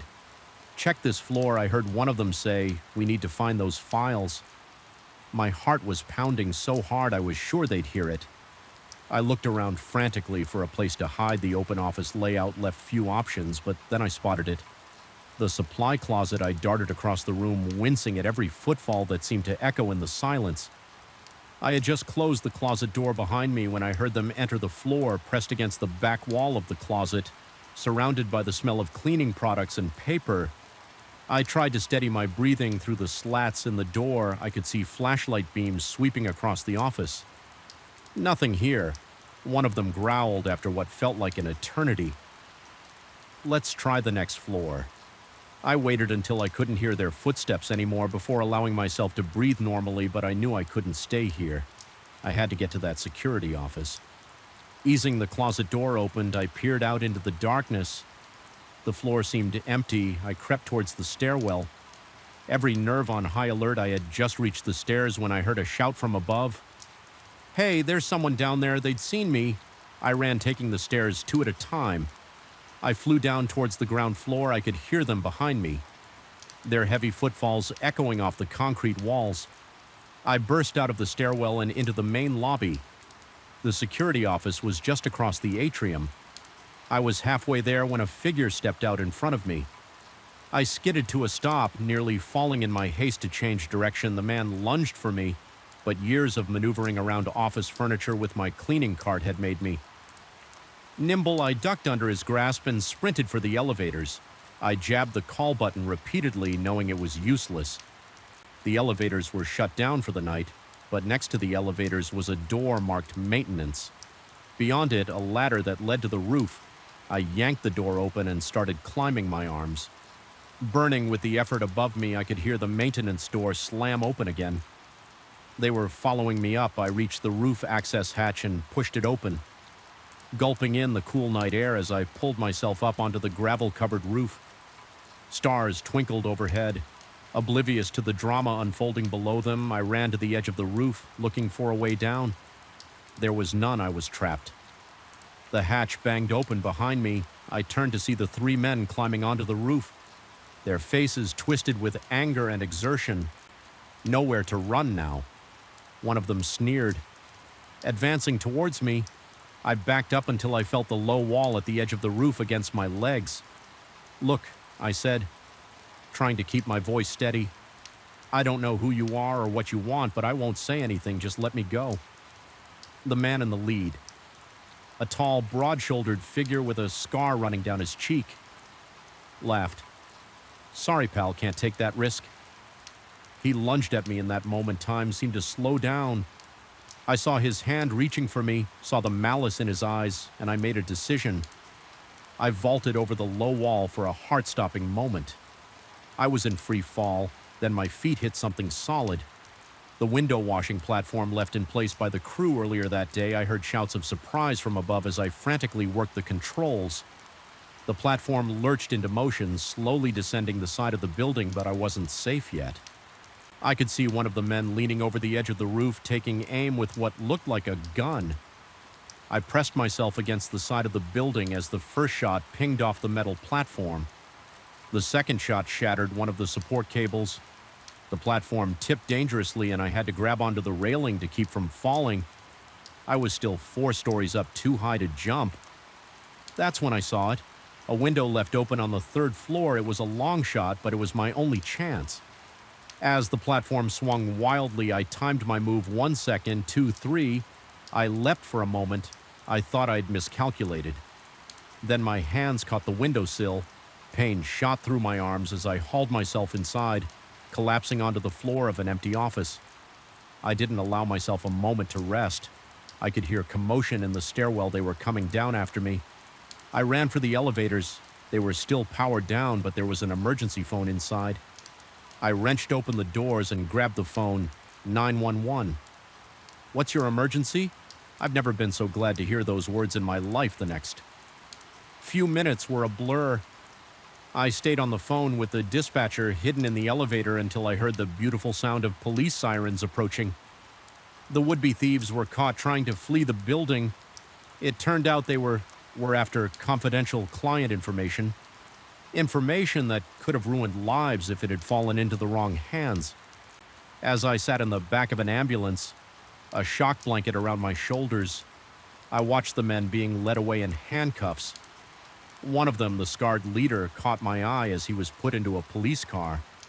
The look he gave me sent chills down my spine. I gave my statement to the police, then went home to my worried wife and sleeping kids. As I hugged them tight, I realized how close I'd come to never seeing them again. I don't work nights anymore.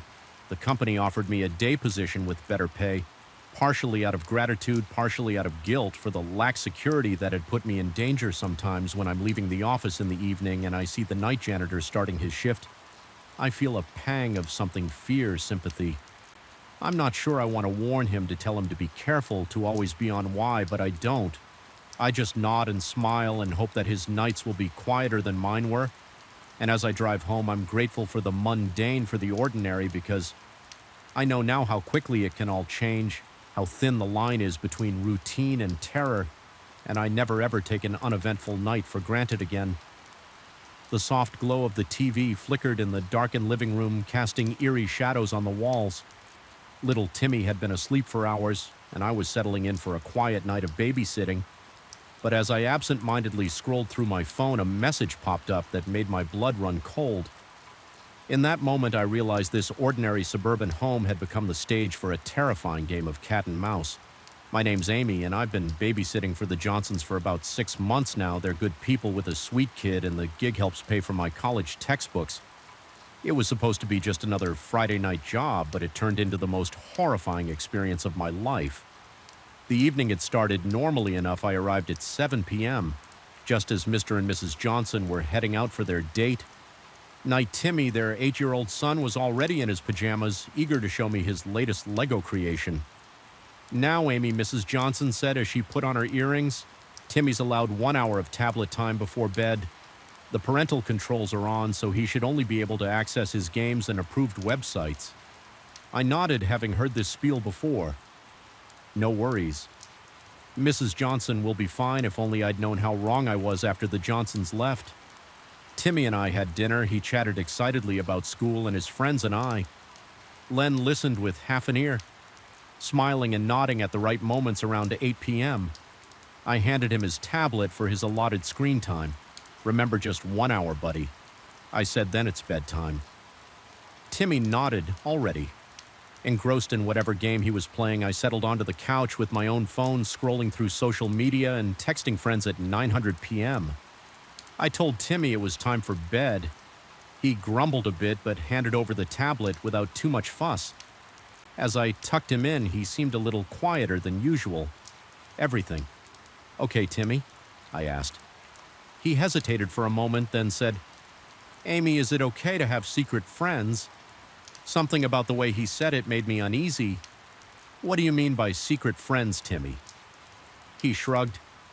"Not meeting my eyes. Just someone I talk to sometimes, but it's a secret alarm." Bells started ringing in my head. Timmy, who is this secret friend, how do you talk to them? But Timmy had clammed up. He rolled over, pulling the covers up to his chin. "Never mind. Good night, Amy." I stood there for a moment, unsure of what to do. Should I press him for more information, call his parents? In the end, I decided to check the tablet first. Maybe I was overreacting back in the living room. I unlocked the tablet at first glance. Everything seemed normal, just the usual games and child-friendly apps, but then I noticed an app. I didn't recognize it. Looked like a harmless puzzle game with a colorful icon of interlocking blocks. When I opened it, my heart dropped. It wasn't a game at all, but a messaging app. And there in the chat history was a conversation that made my skin crawl. The messages were from someone calling themselves Game Master Mike. At first, they seemed innocent enough talking about games in school, but as I scrolled, the tone changed. Remember, Timmy, this is our secret. Don't tell your parents or your babysitter. I can't wait to meet you in person. It'll be so much fun. I'll be coming to see you very soon. Maybe even tonight. My hands were shaking so badly, I nearly dropped the tablet. This wasn't just some online predator grooming a child from afar. This Mike was planning to come here tonight.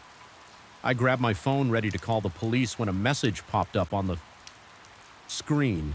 It was from an unknown number. Hello, Amy. Timmy's asleep now, isn't he? Why don't you let me in so we can surprise him?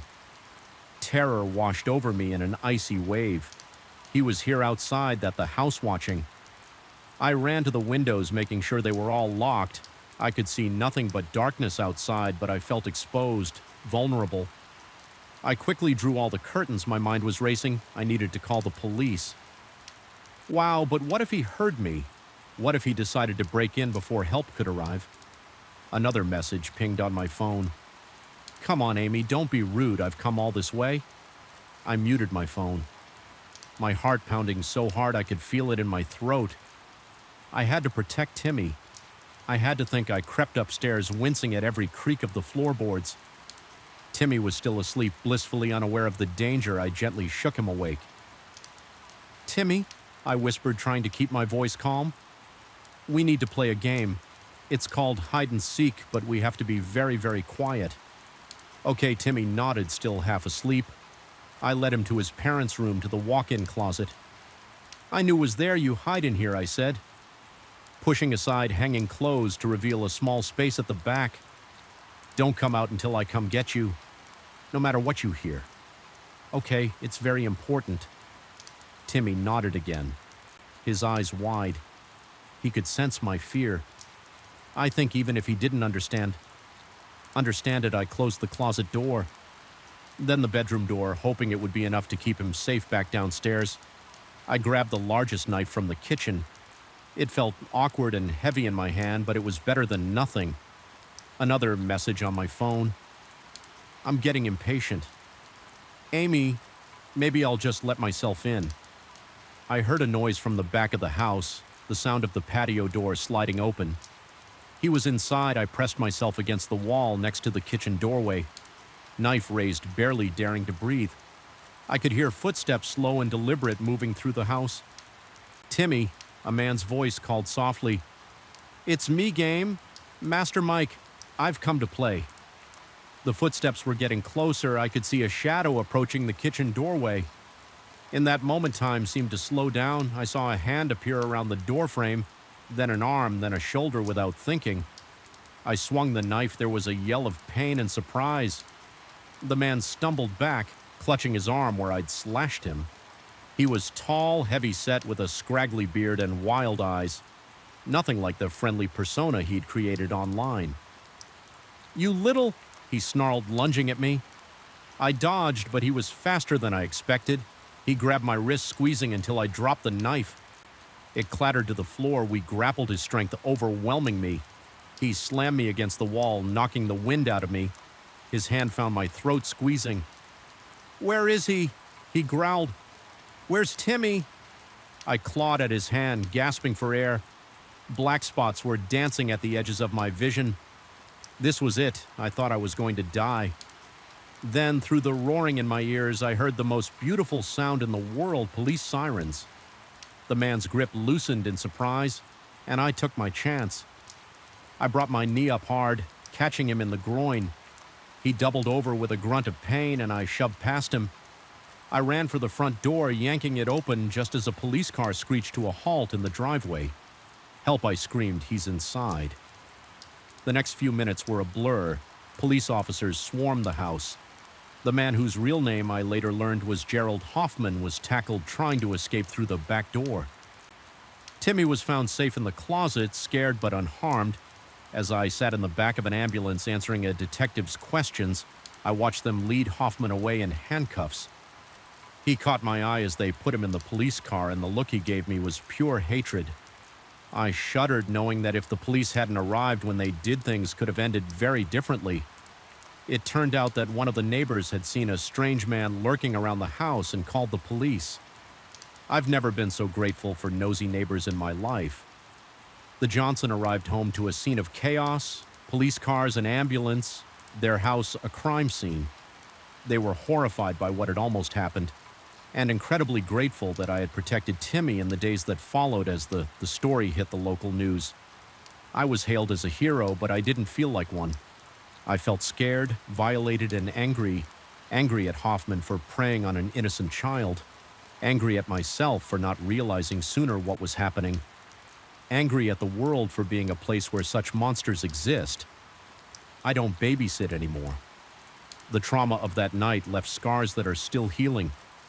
But I did start volunteering for an organization that teaches kids about online safety if I can prevent even one child from going through. What Timmy almost did, maybe some good can come from that terrifying night. Every time I pass the Johnsons' house, I remember the fear, the adrenaline, the moment I thought it was all over, but I also remember that I survived that. I protected Timmy, and I know that no matter how dark the world can be, there's always hope, as long as there are people willing to stand up to the darkness. The acrid smell of chemicals burned my nostrils as I crouched behind a fallen tree, my heart pounding so hard I was sure it would give away my position. What had started as a peaceful hiking trip had turned into a desperate fight for survival. I never imagined that stumbling upon a hidden meth lab deep in the woods would put me and my friends in mortal danger, but here we were being hunted like animals in a forest that had suddenly become our prison. My name's Alex, and I've always loved the outdoors, so when my friends Jake and Sarah suggested a weekend hiking trip in the Ozarks, I jumped at the chance. We were all experienced hikers, confident in our ability to handle whatever nature threw our way. But nature, as it turned out, wasn't the threat we needed to worry about. We set out early Friday morning, the air crisp and filled with the promise of adventure. The trail we chosen was off the beaten path, recommended by a local guide as a challenging but rewarding trek for the first day and a half. It was exactly that. We navigated steep inclines, crossed babbling streams, and marveled at the lush canopy above us. It was late Saturday afternoon when things took a turn. We had veered slightly off the marked trail, following what looked like a game path in search of a good spot to set up camp for the night guys. "Do you smell that?" Sarah asked. Wrinkling her nose, I sniffed the air. There was definitely an odd odor, sharp and chemical. It reminded me of the time I'd accidentally left a can of paint thinner open in my garage. Maybe there's a factory nearby, Jake suggested. But he sounded uncertain. We should have turned back then, but curiosity got the better of us. We pressed on, following the strengthening scent as we pushed through a dense thicket. The trees suddenly opened up into a small clearing. What we saw made us freeze in our tracks. In the middle of the clearing stood a dilapidated cabin, but it wasn't the building that caught our attention. It was the collection of equipment scattered around it. Plastic containers, tubing, propane tanks, and other paraphernalia that I'd only ever seen on crime shows. "Holy," Jake whispered.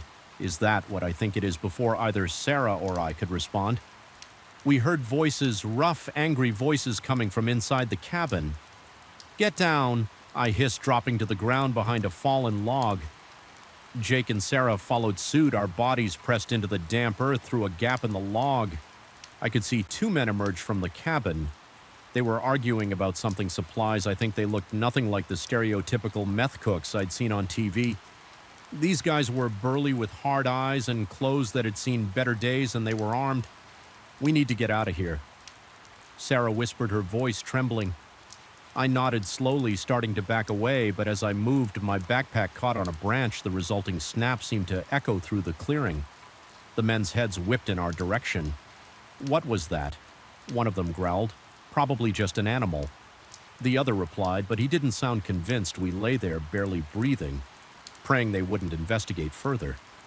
For a moment, it seemed like luck was on our side. The men turned back to their conversation, then Jake sneezed. It wasn't loud, but in the tense silence, it might as well have been a gunshot. "There's someone out there," one of the men shouted. We didn't wait to see what would happen next. We scrambled to our feet and ran crashing through the underbrush with no regard for stealth behind us. I could hear shouts and the sound of pursuit split up. I yelled to Jake and Sarah, "Meet back at the car." If you can, it was a risky move, but I hoped it would confuse our pursuers. I veered left while Jake and Sarah went right. I ran like I'd never run before, branches whipping at my face. Roots threatening to trip me with every step. My lungs burned and my legs felt like lead. But fear kept me going. I could hear someone behind me gaining ground.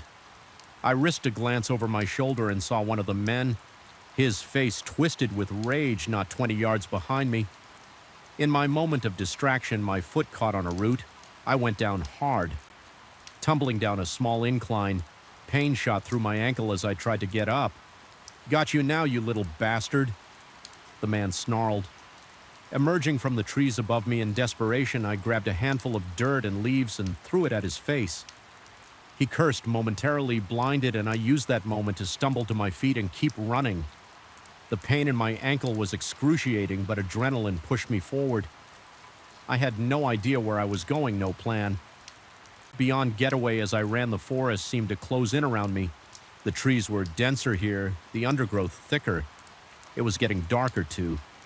The sun setting behind the mountains. I don't know how long I ran. It could have been minutes or hours.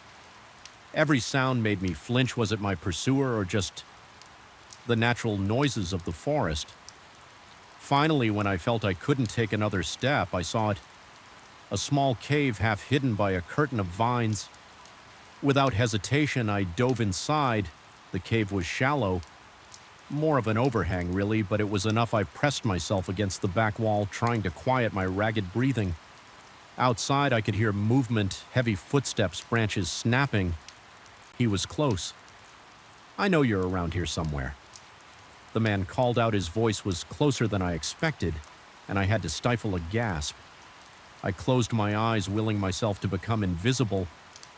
The footsteps drew nearer, then paused right outside my hiding spot for a moment that felt like an eternity. There was silence. I didn't dare breathe. Then, mercifully, the footsteps started to move away. I waited until I could no longer hear any sound before allowing myself to relax slightly, but I knew I couldn't stay here. I had to find Jake, and Sarah had to get help as quietly as I could. I eased myself out of the cave.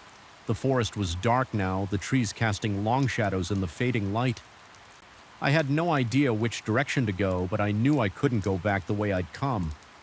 I picked a direction and started walking, trying to favor my injured ankle. Every snapping twig made me jump, every rustling. Leaf had me looking over my shoulder after what felt like hours of aimless wandering. I heard something that made my heart leap. The sound of running water, a stream, and if I could find the stream, I might be able to find my way back to the trail. I followed the sound, hope giving me renewed energy. As I pushed through a dense patch of undergrowth, I suddenly found myself face to face with Sarah. We both stifled screams of surprise, then hugged each other fiercely.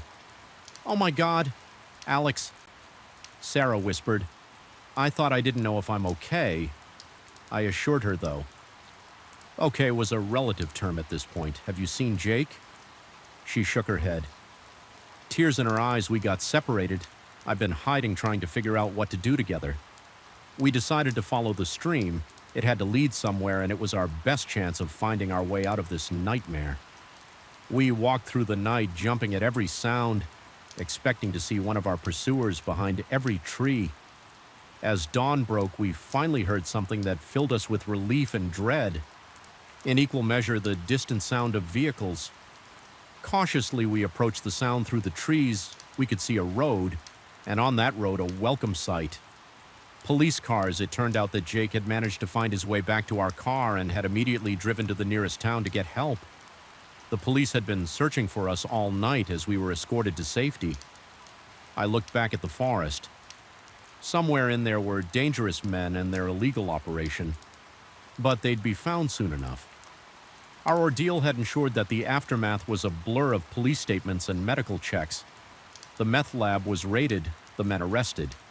We were hailed as heroes by the local media, though it certainly didn't feel heroic at the time. It took a long time for the nightmares to stop for me to be able to hear a twig snap without flinching, but eventually I found my way back to the trails. The forest, once a place of peace and adventure, had shown me its darker side, but it had also shown me my own strength, my will to survive. Now when I hike, I carry with me the knowledge that danger can lurk in the most unexpected places, but I also carry the certainty that I can face that danger and overcome it. The forest may hide secrets, some of them deadly, but it can't hide the human spirit's capacity for survival.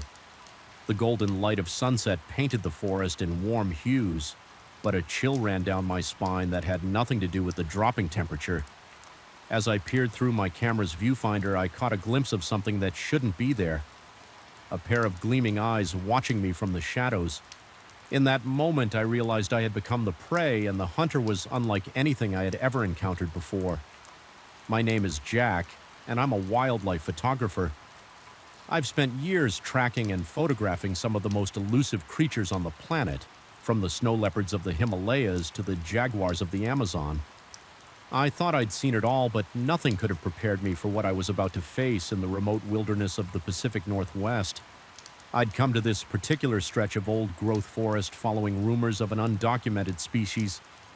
Local tribes spoke of a creature that walked on two legs but was covered in fur with eyes that glowed in the dark, most dismissed as folklore. But I've learned over the years that legends often have a kernel of truth for days. I'd been setting up camera traps and staking out promising locations. I'd seen nothing but the usual wildlife: deer, elk, the occasional black bear, but as the sun began to set on my fifth day in the forest, everything changed.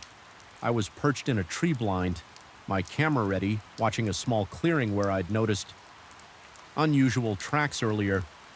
The light was fading fast, and I was considering packing up for the night when I heard it. A low guttural growl that seemed to come from everywhere and nowhere. At once my heart rate spiked, but years of experience kept me still. I raised my camera, scanning the tree line through my telephoto lens. That's when I saw them, two eyes reflecting the last rays of sunlight set in a face that was almost but not quite human. I snapped a series of shots instinctively, the camera's shutter sounding unnaturally loud in the hushed forest. As soon as I lowered the camera, the eyes were gone, but I could still feel its presence watching. Waiting with trembling hands, I checked the photos I'd just taken. Most were blurry, useless, but the last one was crystal clear. What I saw made my blood run cold. The face was ape-like, but with an intelligence in its eyes that was undeniably sentient. This was no known animal, this was something else entirely as darkness fell. I knew I had to get out of there, whatever this creature was. It was clearly aware of me, and I didn't want to find out if it was as curious about me as I was about it. I began to pack up my gear as quietly as possible, all too aware of the rustling sounds coming from the underbrush around me. Just as I was about to descend from my perch, a blood-curdling screech pierced the night. It was close, too close. I froze, one hand on the tree trunk, the other clutching my camera bag. The forest had gone deathly quiet, as if every living thing was holding its breath. Then I heard it, the sound of something large moving through the forest, heading straight for my tree. Panic surged through me. I dealt with charging elephants and stalking tigers, but always from a safe distance or with guides nearby. Here I was alone, and whatever was coming was unlike anything in my experience. I scrambled down the tree no longer, caring about stealth as soon as my feet hit the ground.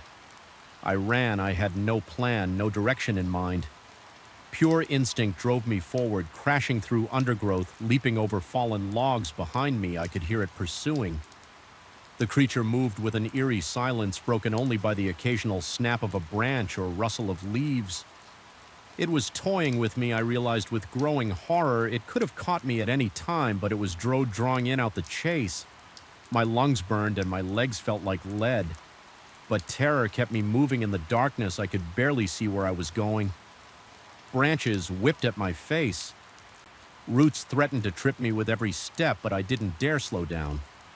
Suddenly, the ground disappeared from beneath my feet. I plunged forward, tumbling down a steep embankment. Pain shot through my body as I rolled, unable to stop my descent. When I finally came to a stop, I lay there for a moment, dazed and winded. The sound of rushing water filled my ears. I had landed near a river as I struggled to my feet. Wincing at the pain in my ankle, an idea struck me. The creature, whatever it was, seemed to rely heavily on scent. If I could cross the river, I might be able to throw it off my trail. I limped towards the sound of water. My eyes slowly adjusted to the darkness. The river loomed before me, a black ribbon cutting through the forest. It was wide and fast-moving, far more dangerous than I had hoped, but I could hear movement in the forest behind me. I was out of options, taking a deep breath. I waded in the icy water, took my breath away, but I pushed forward. The current tugged at my legs, threatening to sweep me away by the time I reached the middle. The water was up to my chest. My sea camera bag felt like it weighed a ton, dragging me down just as I thought I wouldn't make it. My feet found purchase on the other side. I dragged myself onto the bank, soaked and shivering, but I couldn't rest yet. I had to put more distance between myself and whatever was chasing me. I stumbled through the forest, my wet clothes clinging to me, my teeth chattering. Every shadow seemed to hide a threat, every sound a potential pursuer. But gradually I realized I couldn't hear anything following me anymore. As the adrenaline began to wear off, exhaustion set in. I needed to find shelter to rest and try to figure out where I was. In the dim pre-dawn light, I spotted a large hollow log. It wasn't ideal, but it would have to do. I crawled inside, curling up as best I could as I lay there shivering and aching. I thought about the photos in my camera. If I had managed to capture what I thought I had, it would change everything. But at what cost was any discovery worth this? Terror, I must have dozed off, because the next thing I knew, sunlight was streaming through the gaps in the log for a moment. I was disoriented. Then the memories of the night before came flooding back cautiously. I peeked out of my hiding place. The forest looked different in the daylight, less menacing, more familiar, but I knew appearances could be deceiving. Whatever had chased me last night could still be out there. I checked my GPS unit, relieved to find it. Had survived the river crossing. I was about 5 miles from my campsite. It would be a tough hike with my injured ankle, but I had no choice. I needed to get back to civilization to show someone the photos I had taken. The journey back was a blur of pain and paranoia. Every snapping twig made me flinch, every rustling leaf had me looking over my shoulder, but nothing appeared. No glowing eyes, no inhuman shrieks, just the normal sounds of a forest going about its day. When I finally stumbled into my campsite, I almost wept with relief. My tent was still there untouched. I quickly packed up my hands, shaking with exhaustion and lingering fear. I needed to get out of these woods, back to my car, back to safety. The hike to the trailhead was the longest 2 miles of my life when I finally saw my beat-up Land Rover. I could have kissed it. I threw my gear in the back and peeled out of there, not caring about the dust cloud I was kicking up. It wasn't until I was miles away, the forest, nothing but a green smudge in my rearview mirror, that I allowed myself to relax. I had made it. I had survived. But as the fear faded, excitement began to take its place. I had seen something extraordinary, something that could rewrite our understanding of the natural world, and I had proof as soon as I had cell service. I called my editor, Mark. I said, my voice hoarse from exhaustion and emotion, "You're not going to believe what I've got." The photos caused a sensation, of course. Scientists, cryptozoologists, and curiosity seekers descended on the forest. But despite extensive searches, no one ever found concrete evidence of the creature I encountered sometimes in the dead of night. I still wake up in a cold sweat, the echo of that unearthly shriek ringing in my ears. I've never gone back to those woods, and I never will. Some mysteries I've learned are better left unsolved, but I'll never forget the night I became the quarry, hunted by something that shouldn't exist. It changed me, reminded me that in the grand scheme of things, humans are not always the apex predator.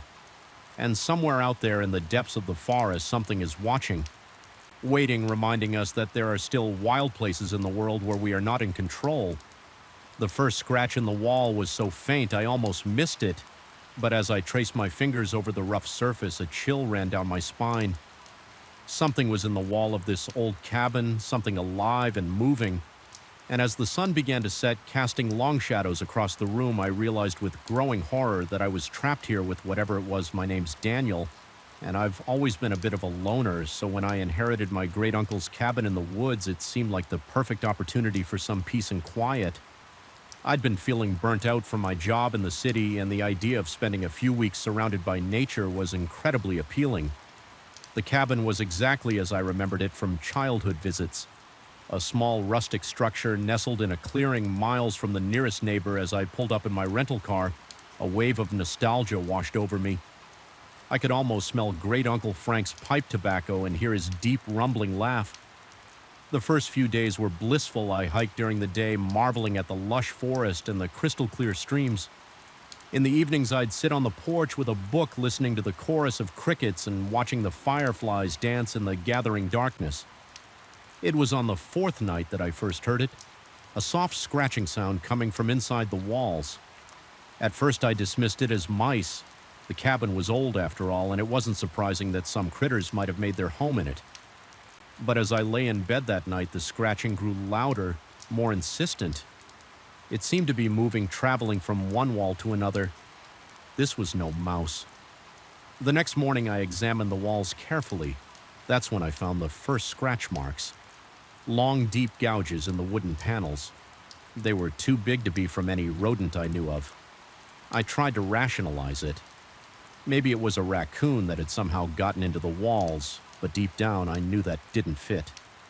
The scratch were too deliberate, too purposeful. As the day wore on, I found myself jumping at every creak and groan of the old cabin. The scratching had stopped, but the silence felt oppressive, like the calm before a storm. That night I couldn't sleep.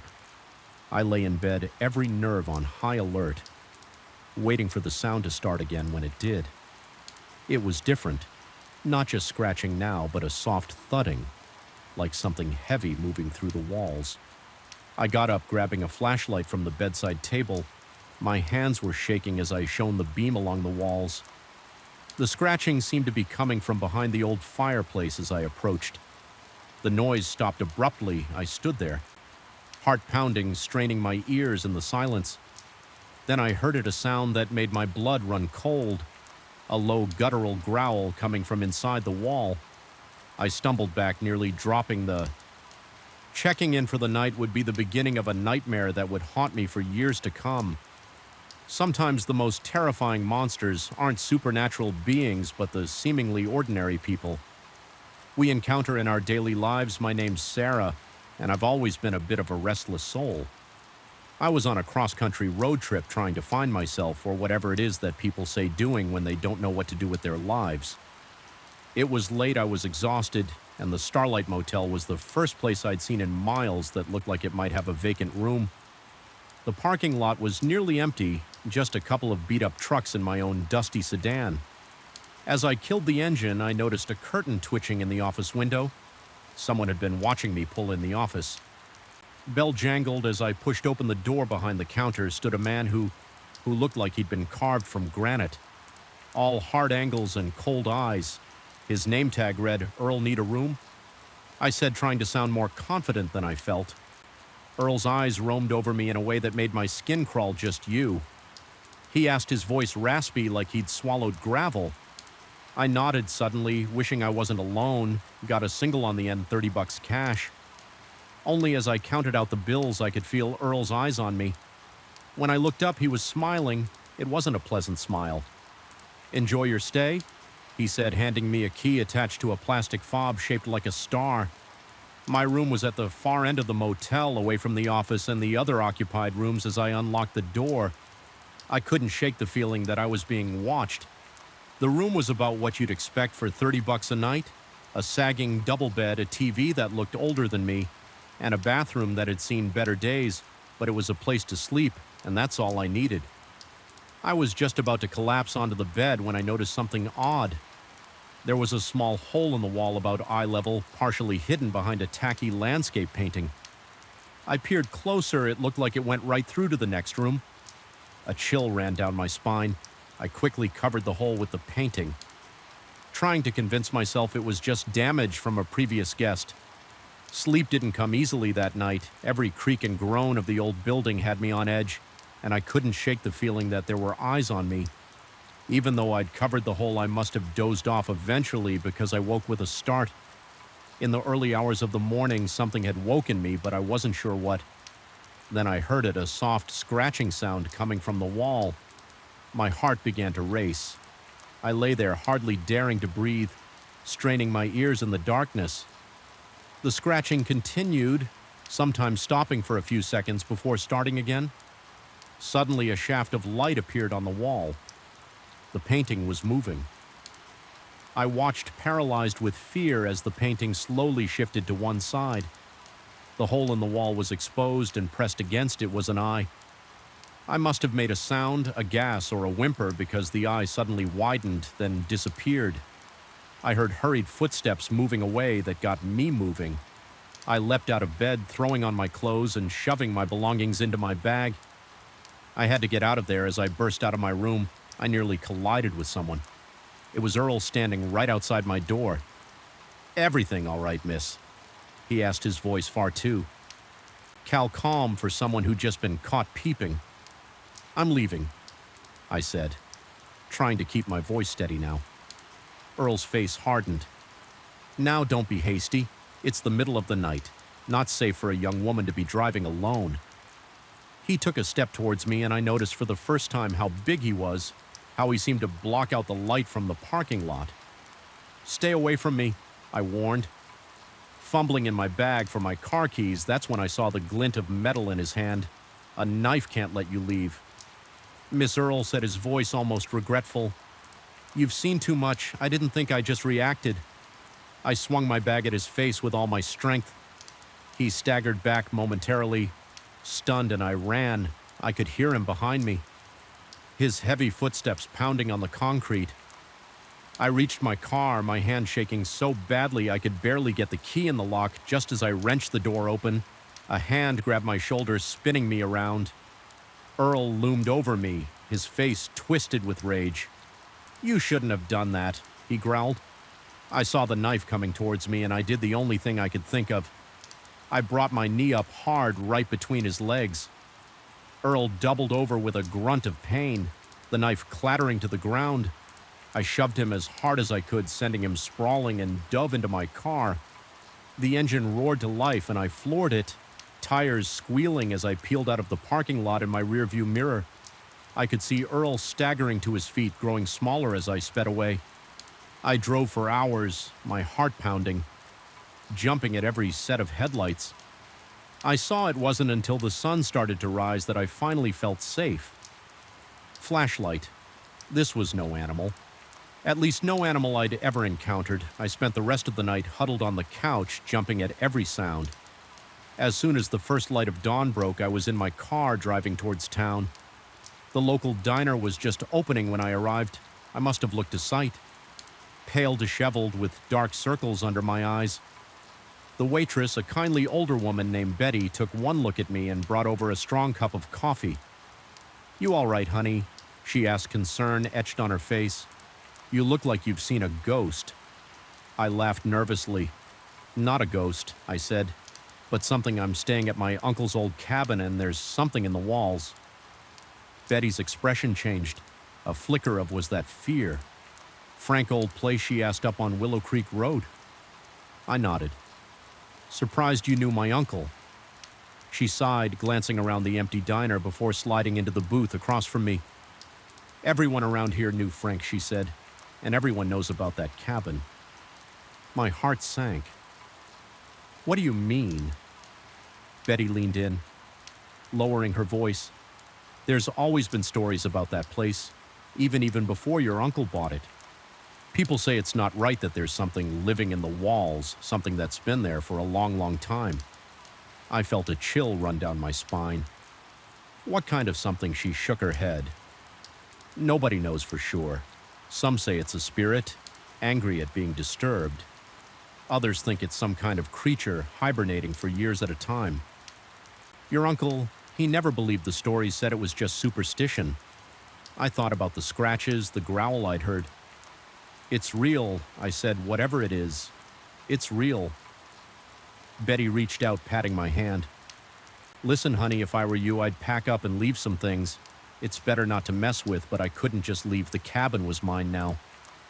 My responsibility, and a part of me, the part that had always been drawn to mysteries and the unknown, wanted to know what was hiding in those walls. I spent the day in town researching the cabin's history and buying supplies, including a sturdy axe. As the sun began to set, I steeled myself and drove back up to the cabin. The scratching started as soon as the night fell, but this time I was prepared, or so I thought. I approached the wall where the sound was loudest. Axe in hand, with a deep breath, I swung the blade, biting into the old wood. The scratching stopped abruptly for a moment.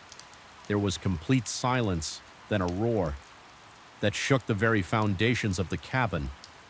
The wall in front of me bulged outward, wood splintering. I stumbled back, raising the axe defensively, but I wasn't prepared for what emerged. It was like nothing I'd ever seen before, vaguely humanoid but covered in thick matted fur. Its eyes glowed in the dim light, fixed on me with an intelligence that was terrifyingly unnatural. For a moment we stared at each other, frozen in mutual shock. Then it lunged. I swung the axe wildly, feeling it connect with something solid. The creature howled a sound of pain and rage that sent me scrambling towards the door, but it was faster. A clawed hand grabbed my ankle, pulling me down. I kicked out my foot, connected ing with its face. It let go, and I scrambled to my feet. Running for the car, I could hear it behind me, its heavy breathing and the thud of its footsteps spurring me on. I reached the car, fumbling with the keys just as I got the door open.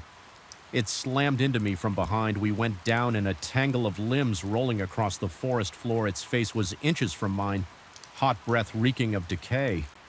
I could see my terrified reflection in its glowing eyes. In desperation, I grabbed a rock from the ground and smashed it against the creature's head. It reared back, momentarily stunned. I took my chance, scrambling into the car and locking the doors. The engine roared to life, and I floored tires spinning on the dirt road in the rearview mirror. I could see the creature standing in the middle of the road, watching me drive away. Its howl of frustration followed me all the way down the mountain.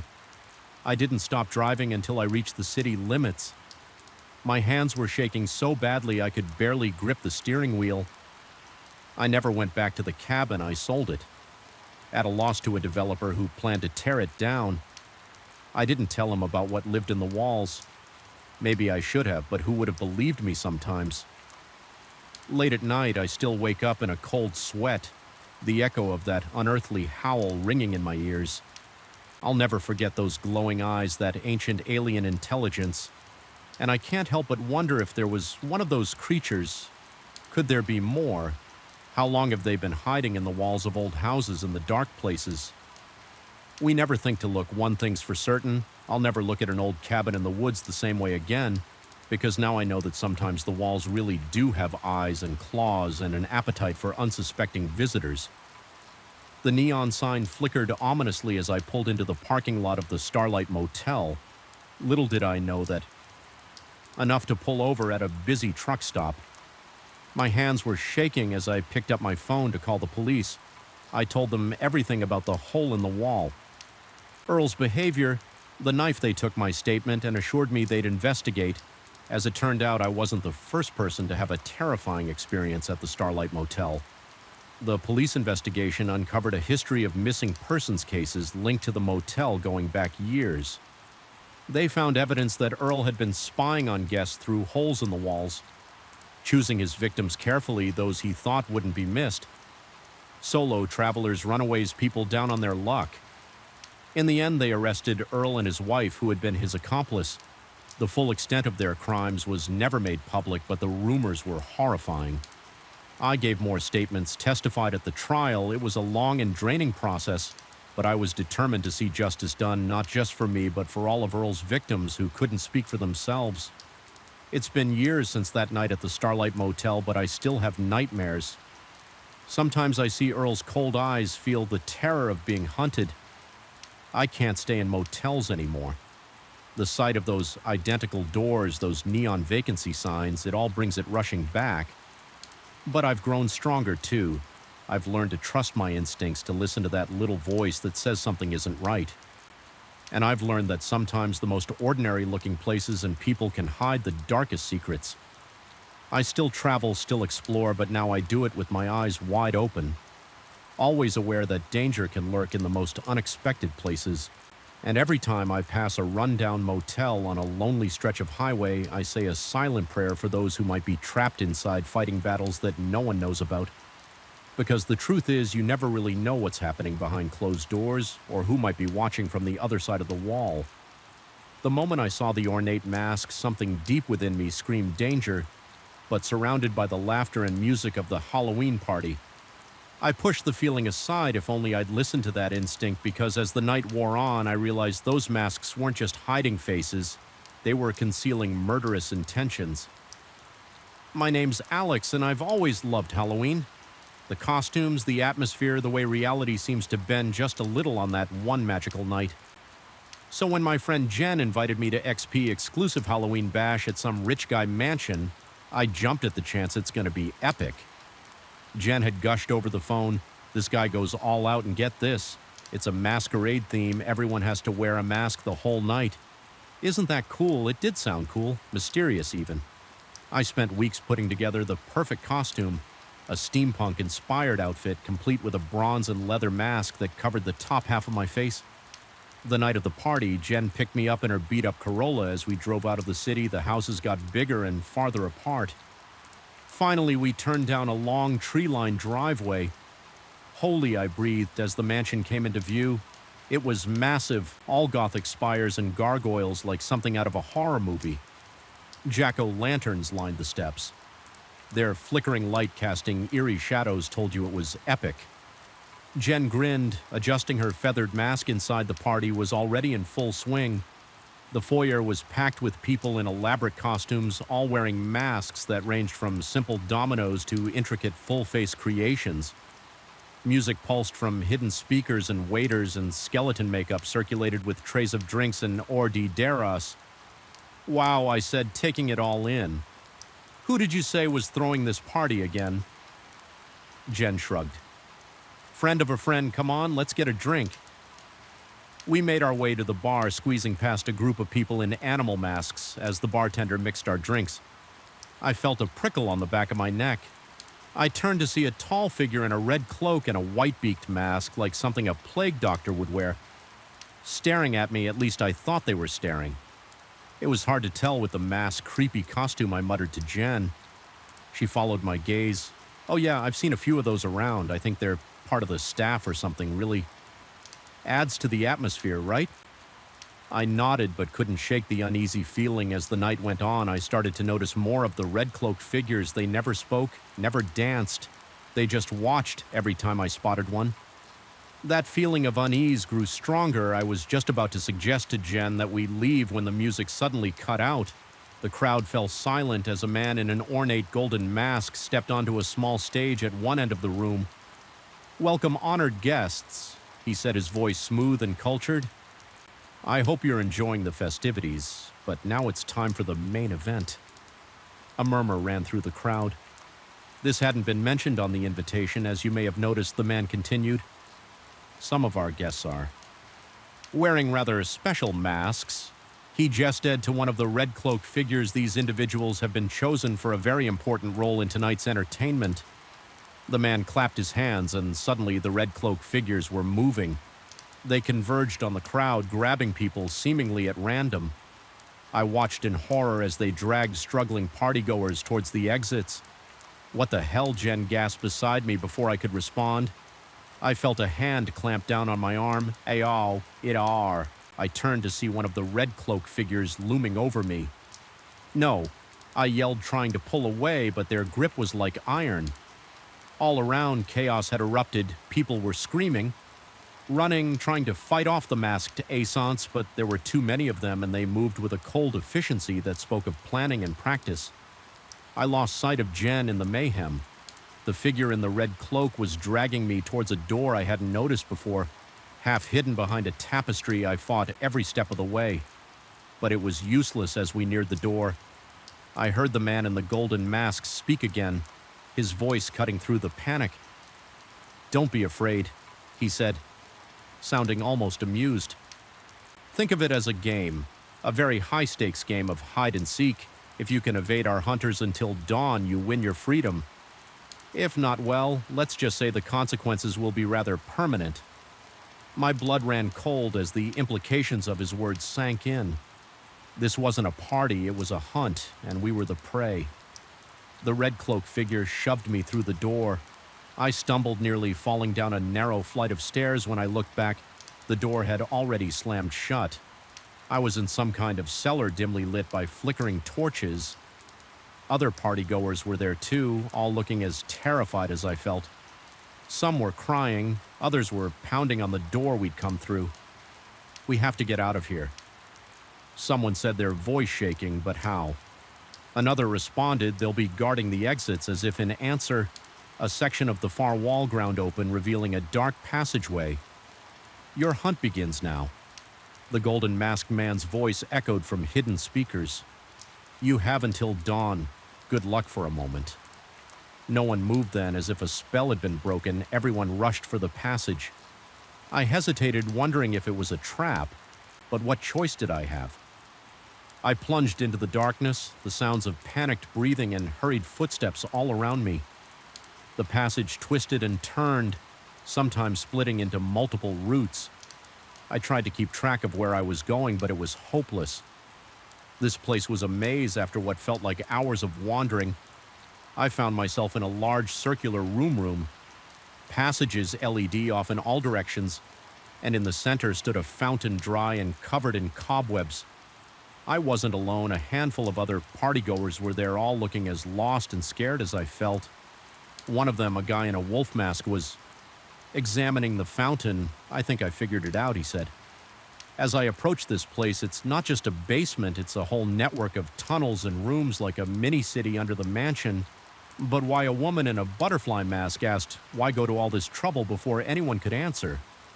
We heard it, footsteps coming from one of the passages, and with them a sound that made my blood run cold. The soft metallic scrape of a blade being drawn. "Run," someone yelled, and we scattered, each diving for a different passage. I ran blindly, my heart pounding in my ear. Ears behind me, I could hear screams echoing through the tunnels.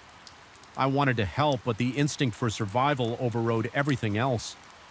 I don't know how long I ran or how many twists and turns I took. Eventually, I found myself in a small dead-end room. There was nowhere else to go. Panic threatened to overwhelm me, but I forced it down. I had to think. I looked around the room, desperate for anything that might help. That's when I noticed it, a small grate near the floor, just big enough for a person to squeeze through.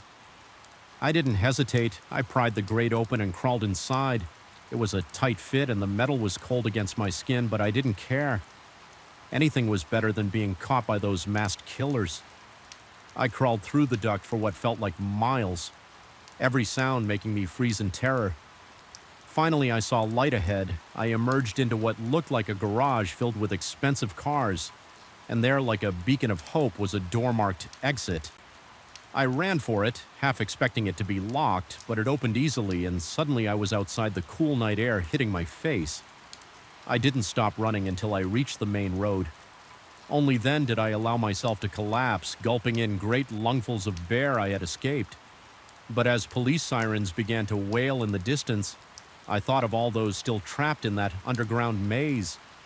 How many of them would see the dawn? The aftermath was a blur of police statements and news reports. The man behind it all, a wealthy recluse with a twisted sense of entertainment, was arrested, but many of his hunters were never caught. They never found Jen or many of the others who went missing that night. The tunnels under the mansion went on for miles. They said some bodies might never be recovered. I still have nightmares about that night, about masks hiding in human eyes, about running through endless dark tunnels. But mostly I dream about the ones I left behind, and I wonder if I'd been braver, could I have saved them? Halloween isn't fun for me anymore because now I know that sometimes the monsters aren't just people in costumes. Sometimes they're all too real, and sometimes they win. The mist rolled across the lake, thick and impenetrable, as I cast my line into the inky black water. I'd come out here for solitude, for peace. Instead, I found a nightmare floating in the fog. a ghost ship that would turn my quiet fishing trip into a fight for survival against an unspeakable evil. My name's Mike, and I've been fishing these waters since I was a kid. Lake Erie might not be the most glamorous of the Great Lakes, but it's always been my sanctuary when life gets too hectic, too noisy. I come out here just me, my little fishing boat, and the vast expanse of water that night started like any other. I'd pushed off from the dock just as the sun was setting. Planning to do some night fishing, the weather report had mentioned fog rolling in. But I wasn't worried. I knew these waters like the back of my hand. As darkness fell, the fog grew thicker than I'd ever seen it. I could barely see the bow of my own boat. But I wasn't concerned. The fish were biting, and the eerie calm of the fog-shrouded lake was soothing in its own way. It was close to midnight when I first heard it, a low, mournful sound echoing across the water. At first I thought it was just the wind playing tricks, but then I heard it again. Louder this time, a ship's horn, but unlike any I'd heard before, it sounded old, rusted, like something that hadn't been used in a very long time. I peered into the fog, straining my eyes. That's when I saw it, a massive shape looming out of the mist. As it drew closer, I could make out more details. It was a ship all right, but not like any that should have been on Lake Erie. This was an old steamer, the kind they used to use for hauling iron ore back in. In the early 1900s, its hull was rusted, its deck empty of any signs of life. My first thought was that it must be some kind of historical recreation, but as it drifted closer, I realized something was very, very wrong. The ship was moving silently with no sound of engines or sight of crew, and there was something off about it, like I was looking at it through a heat. Haze even in the cool night air, curiosity overrode my growing sense of unease. I started my engine, moving closer to the mysterious ship. As I drew alongside, I could make out the name painted on the hull. Edmund Fitzgerald. My blood ran cold. The Edmund Fitzgerald was infamous in these parts, a massive ore freighter that had sunk in a storm on Lake Superior in 1975, taking all 29 crew members with it. What I was looking at was impossible.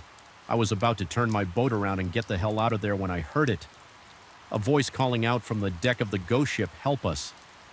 It cried weak and desperate, "Please help us." Every instinct I had was screaming at me to flee, but I couldn't just leave. If there was someone in trouble, swallowing my fear, I maneuvered my small boat alongside the towering hull of the freighter. There was a rusted ladder hanging down the side. Taking a deep breath, I grabbed hold and started to climb. The metal was ice cold under my hands, covered in a slick layer of algae that made the climb treacherous as I hauled myself onto the deck. The full weight of my mistake hit me. The deck was empty, devoid of any signs of life, but more than that, it felt wrong. The air was thick, heavy, with a scent I couldn't quite place, like rust and seaweed and something else, something rotten. "Hello," I called out, my voice sounding small and insignificant in the vast emptiness of the ship. "Is anyone here?" I heard a call for help. Silence was my only answer. I took a step forward and nearly fell as the deck seemed to shift under my feet. It wasn't the gentle roll of waves. It was as if the very structure of the ship was unstable. Changing, that's when I saw them shadowy figures moving at the edges of my vision. Every time I turned to look directly at one, it would vanish. But I could feel them watching me, their unseen eyes boring into my back. I knew I needed to get off this ship and fast, but as I turned back to where I'd climbed aboard, my heart sank. The ladder was gone. The edge of the deck now hung over empty air fog swirling below where my boat should have been. Panic started to set in. I was trapped on a ghost ship surrounded by something, entities I couldn't see but could feel all around me. I had to find another way off. I made my way towards what I hoped was the bridge, figuring there had to be some kind of radio or emergency equipment there. The door was rusted shut, but adrenaline gave me the strength to wrench. It opened. The bridge was like stepping back in time. Ancient-looking equipment lined the walls, dials and levers that looked like they belonged in a museum. And there, slumped over the ship's wheel, was a figure. Hope surged through me. "Hey," I called out, moving closer. "Are you all right?" The figure didn't move. As I approached, I realized why. What I had thought was a person was nothing but a skeleton clothed in the tattered remains of a captain's uniform. I stumbled back. A scream caught in my throat. This was madness, impossible. I had to be dreaming. A noise behind me made me whirl around there, blocking the doorway. Stood a man, but not a living man. His flesh was bloated and pale, his eyes milky white. Seaweed clung to his clothes and water dripped constantly from his form. "Welcome aboard," he said, his voice gurgling as if he were speaking underwater. "We've been waiting for you."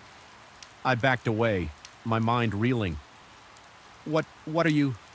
The thing that had once been a man smiled, revealing rows of sharp fish-like teeth. "We are the crew of the Edmund Fitzgerald, lost but not gone, and now you'll join us." More figures appeared behind him, all in various states of decay. They began to advance into the bridge, their hands outstretched towards me in that moment. Survival instinct took over. I grabbed a heavy logbook from a nearby desk and hurled it at the lead figure. It passed right through him, but the action startled them enough for me to make a break for it. I shoved past them, their cold, wet hands grasping at me as I ran. I could hear them behind me, their waterlogged footsteps pounding on the deck. I ran without direction, taking random turns through the labyrinthine interior of the ship. Every door I passed through seemed to lead somewhere different than it should have, as if the internal geography of the vessel was constantly shifting.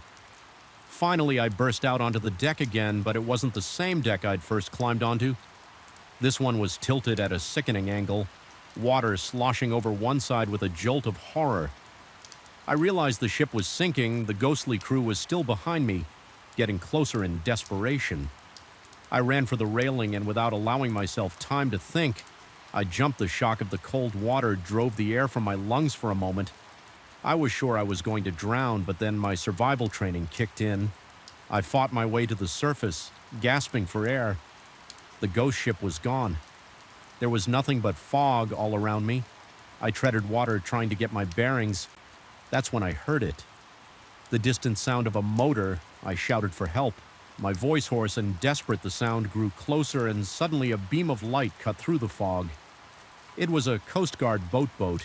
As they pulled me from the water, I babbled about the ghost ship, the undead crew. The Coast Guard officers exchanged worried glances, clearly thinking I was delirious. It wasn't until later, after I'd been checked out at a hospital and declared physically fine, that I learned the truth.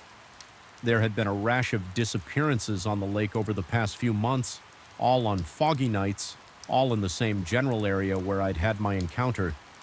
The official report ruled it mass hallucination, possibly caused by some kind of toxic algae bloom, but I know what I saw, what I experienced. I don't go out on Lake Erie anymore, can't bring myself to set foot on a boat.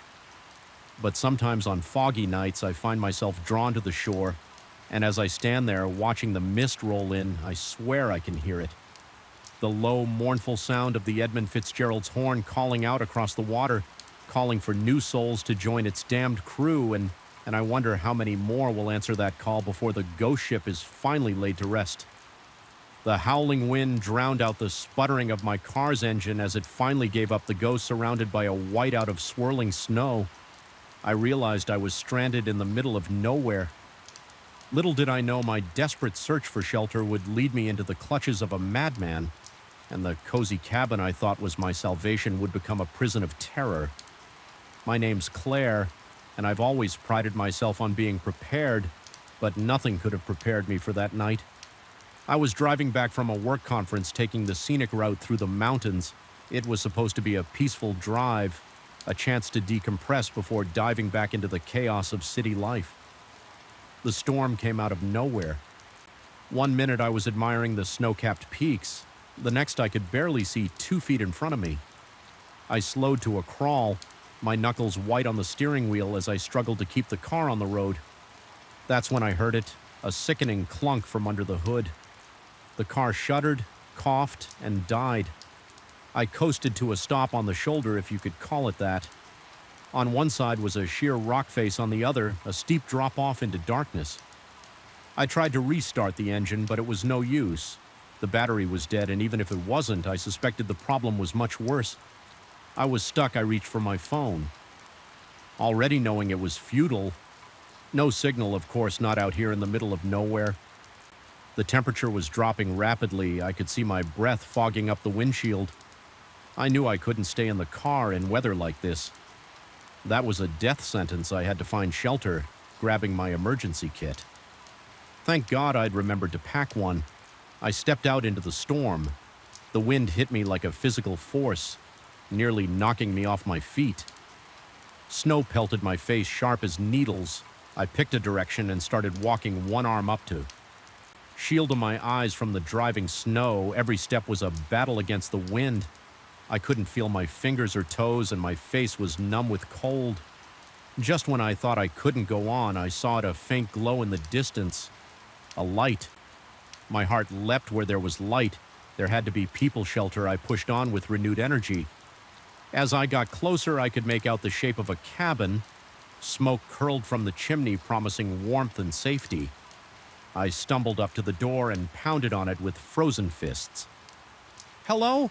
I shouted, my voice nearly lost in the howling wind. "Please, I need help for a long moment." There was nothing. Then I heard movement inside the door, creaked open, and I found myself face to face with a man. He was tall and lean with a wild beard and eyes that seemed to glow in the lamplight. He looked at me with surprise, then concern. "Good Lord, miss," he said, his voice gravy. "What are you doing out in this storm? Come in, come in." I all but fell through the doorway, the sudden absence of wind making me stumble. The man caught me, his hands strong and sure. "Thank you." I gasped, shivering violently. "My car broke down. I didn't know what to do, you poor thing," he said, leading me to a chair by the fireplace. "You're half frozen. Here, let me get you something warm to drink," as feeling slowly returned to my extremities. I took in my surroundings.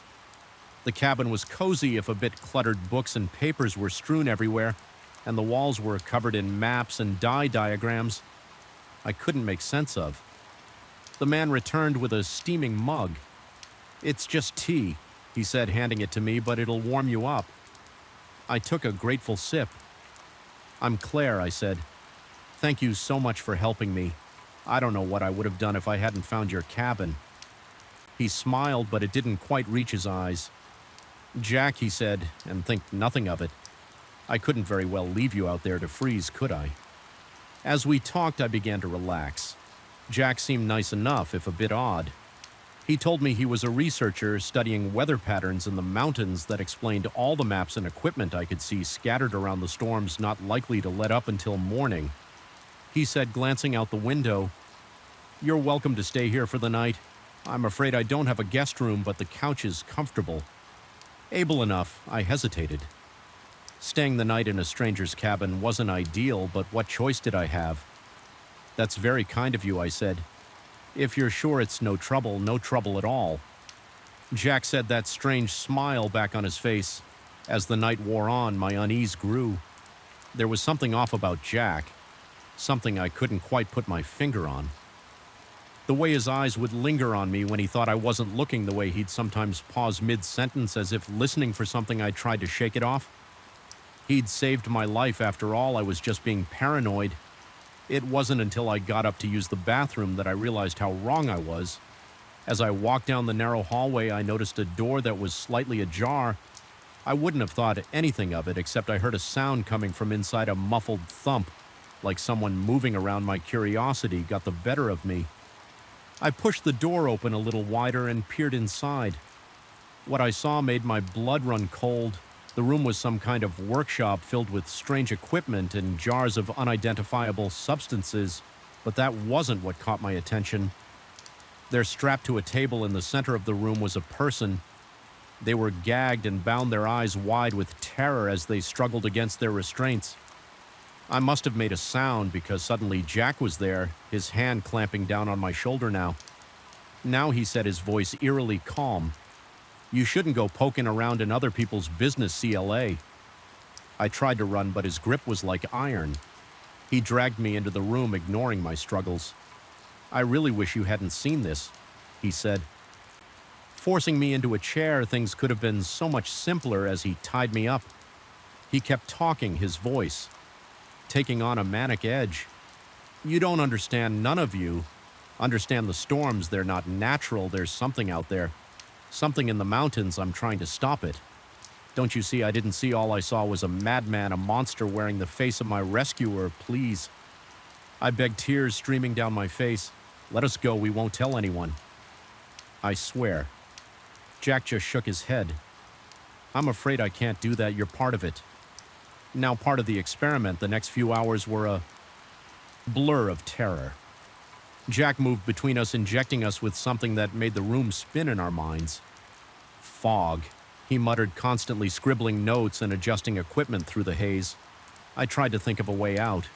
The ropes were tight, but maybe if I could work them loose, I don't know how long it took. But finally I felt the ropes give. Jack was focused on his other victim, his back to me. It was now or never. I lunged from the chair, grabbing the nearest object, a heavy glass jar, and brought it down on Jack's head with all my strength. He went down hard, crumpling to the floor. I didn't wait to see if he was out cold. I untied the other person, a hiker I learned later who'd gone missing weeks ago, and we ran. The storm had passed the world outside, blanketed in pristine white snow. We stumbled through drifts, the cold biting at our skin, but fear kept us moving. It wasn't until we reached the main road and flagged down a passing truck that I finally allowed myself to believe we were safe. The aftermath was a blur of police statements and hospital visits. They found Jack's cabin, but he was long gone. The things they discovered there, I try not to think about it. They never caught him sometimes when the wind howls outside my window. I imagine I can hear his voice, whispering about experiments and things in the mountains. I don't drive those back roads anymore. I don't go anywhere remote if I can help it, because now I know that sometimes the real monsters aren't in the storm outside. Sometimes they're waiting behind a friendly smile, ready to turn your salvation into a nightmare. And in those moments when you're most vulnerable, most in need of help, that's when they strike. So be careful who you trust in the dark and the cold. You never know what's really waiting behind that cabin door. The crack of a twig snapping underfoot echoed through the forest. Freezing us in our tracks, we'd come to these woods for a peaceful camping trip, but in that moment I realized we'd stumbled into a deadly game of cat and mouse. The hunters had become the hunted, and our fight for survival was about to begin. My name's ER, and I've always loved the great outdoors, so when my boyfriend Tom suggested a weekend camping trip deep in the Ozark National Forest, I jumped at the chance. We'd been planning this getaway for months, poring over maps and plotting the perfect route to take us far from the usual tourist trails. We set out early on a crisp Friday morning, our backpacks loaded with supplies and our hearts full of excitement. The first day was everything we'd hoped for, challenging hikes through pristine wilderness, breathtaking views, and the kind of solitude you can only find miles away from civilization. As the sun began to set, we found the perfect spot to make camp, a small clearing near a babbling brook sheltered by towering pines. We set up our tent, built a fire, and sat down to enjoy a simple dinner of trail mix and dehydrated camping meals. "This is perfect," Tom said, his face glowing in the fur light. "Just us and nature, no cell phones, no internet, no distractions." I nodded, taking in the peacefulness of our surroundings. The stars were starting to come out brighter than I'd ever seen them in the city. It was magical. We were just about to turn in for the night when we heard it. Voices carried on the wind.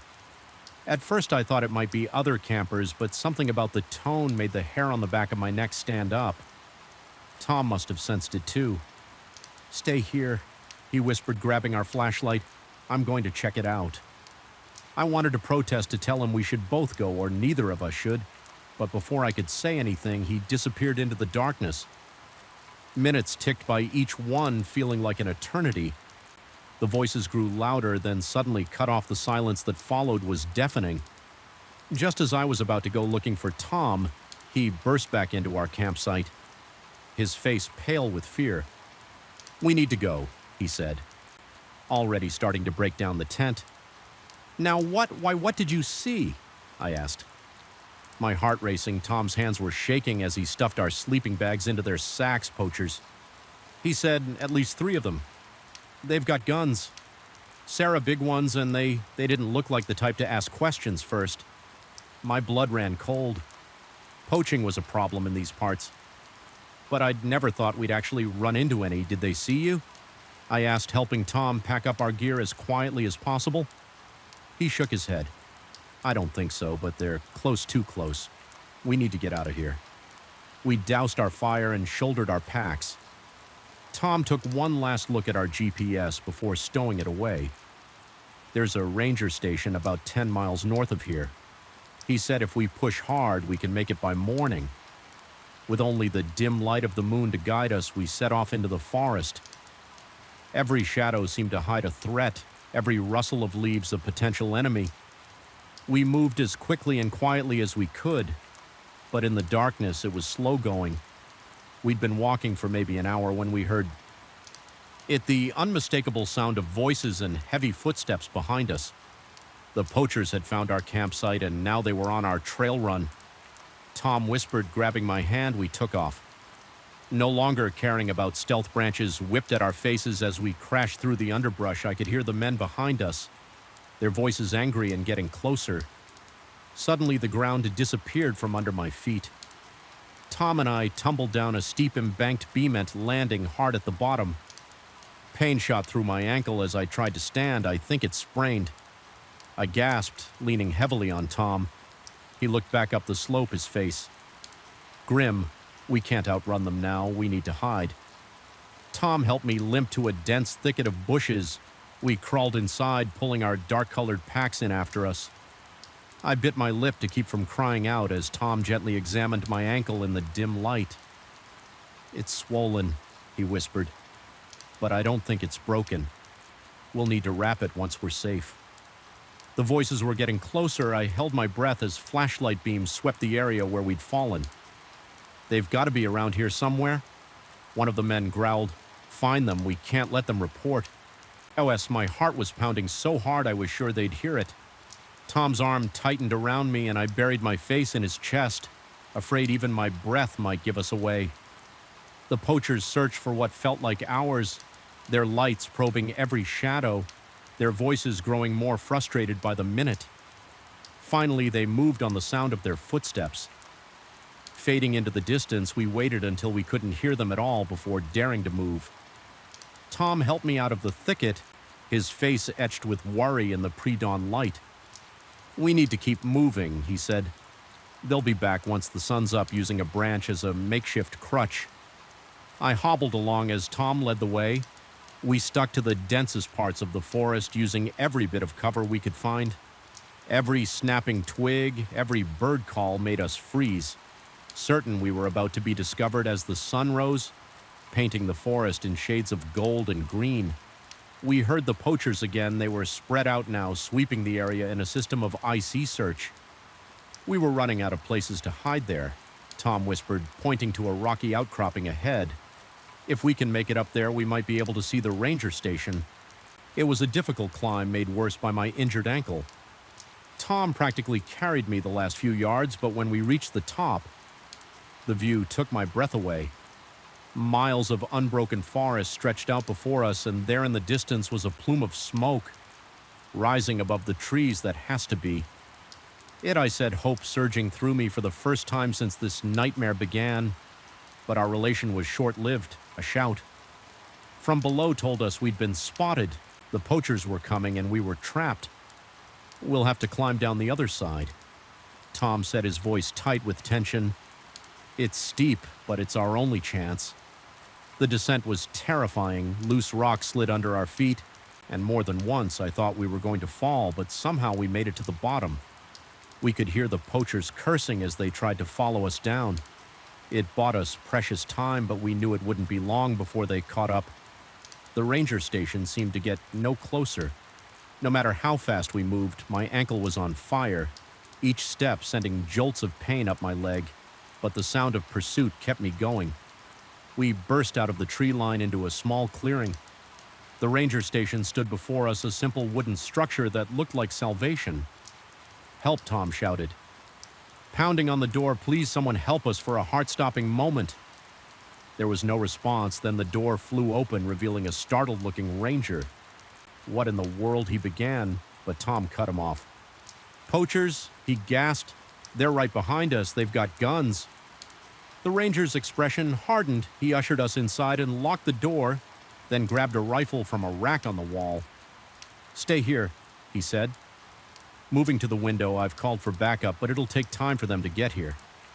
The next few minutes were tense. We could hear the poachers approaching, their voices raised in anger as they realized where we'd gone. The ranger stood his ground, ordering them to drop their weapons for a moment. I thought there would be a shootout, but faced with an armed official, the poachers' nerve broke. They fled back into the forest, just as the sound of approaching vehicles echoed through the trees. The aftermath was a blur of police statements and medical attention for my ankle. The poachers were caught a few days later trying to flee the state. Tom and I never did finish our camping trip, but in a way we got more adventure than we bargained for. We saw firsthand the dark side of nature, not the animals or the elements, but the human predators who exploit the wilderness for their own gain.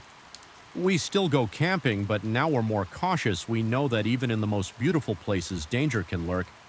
But we also know that we're stronger together, that we can face whatever comes our way, and sometimes when we're sitting around a campfire under the stars, we remember that night not with fear, but with a sense of pride.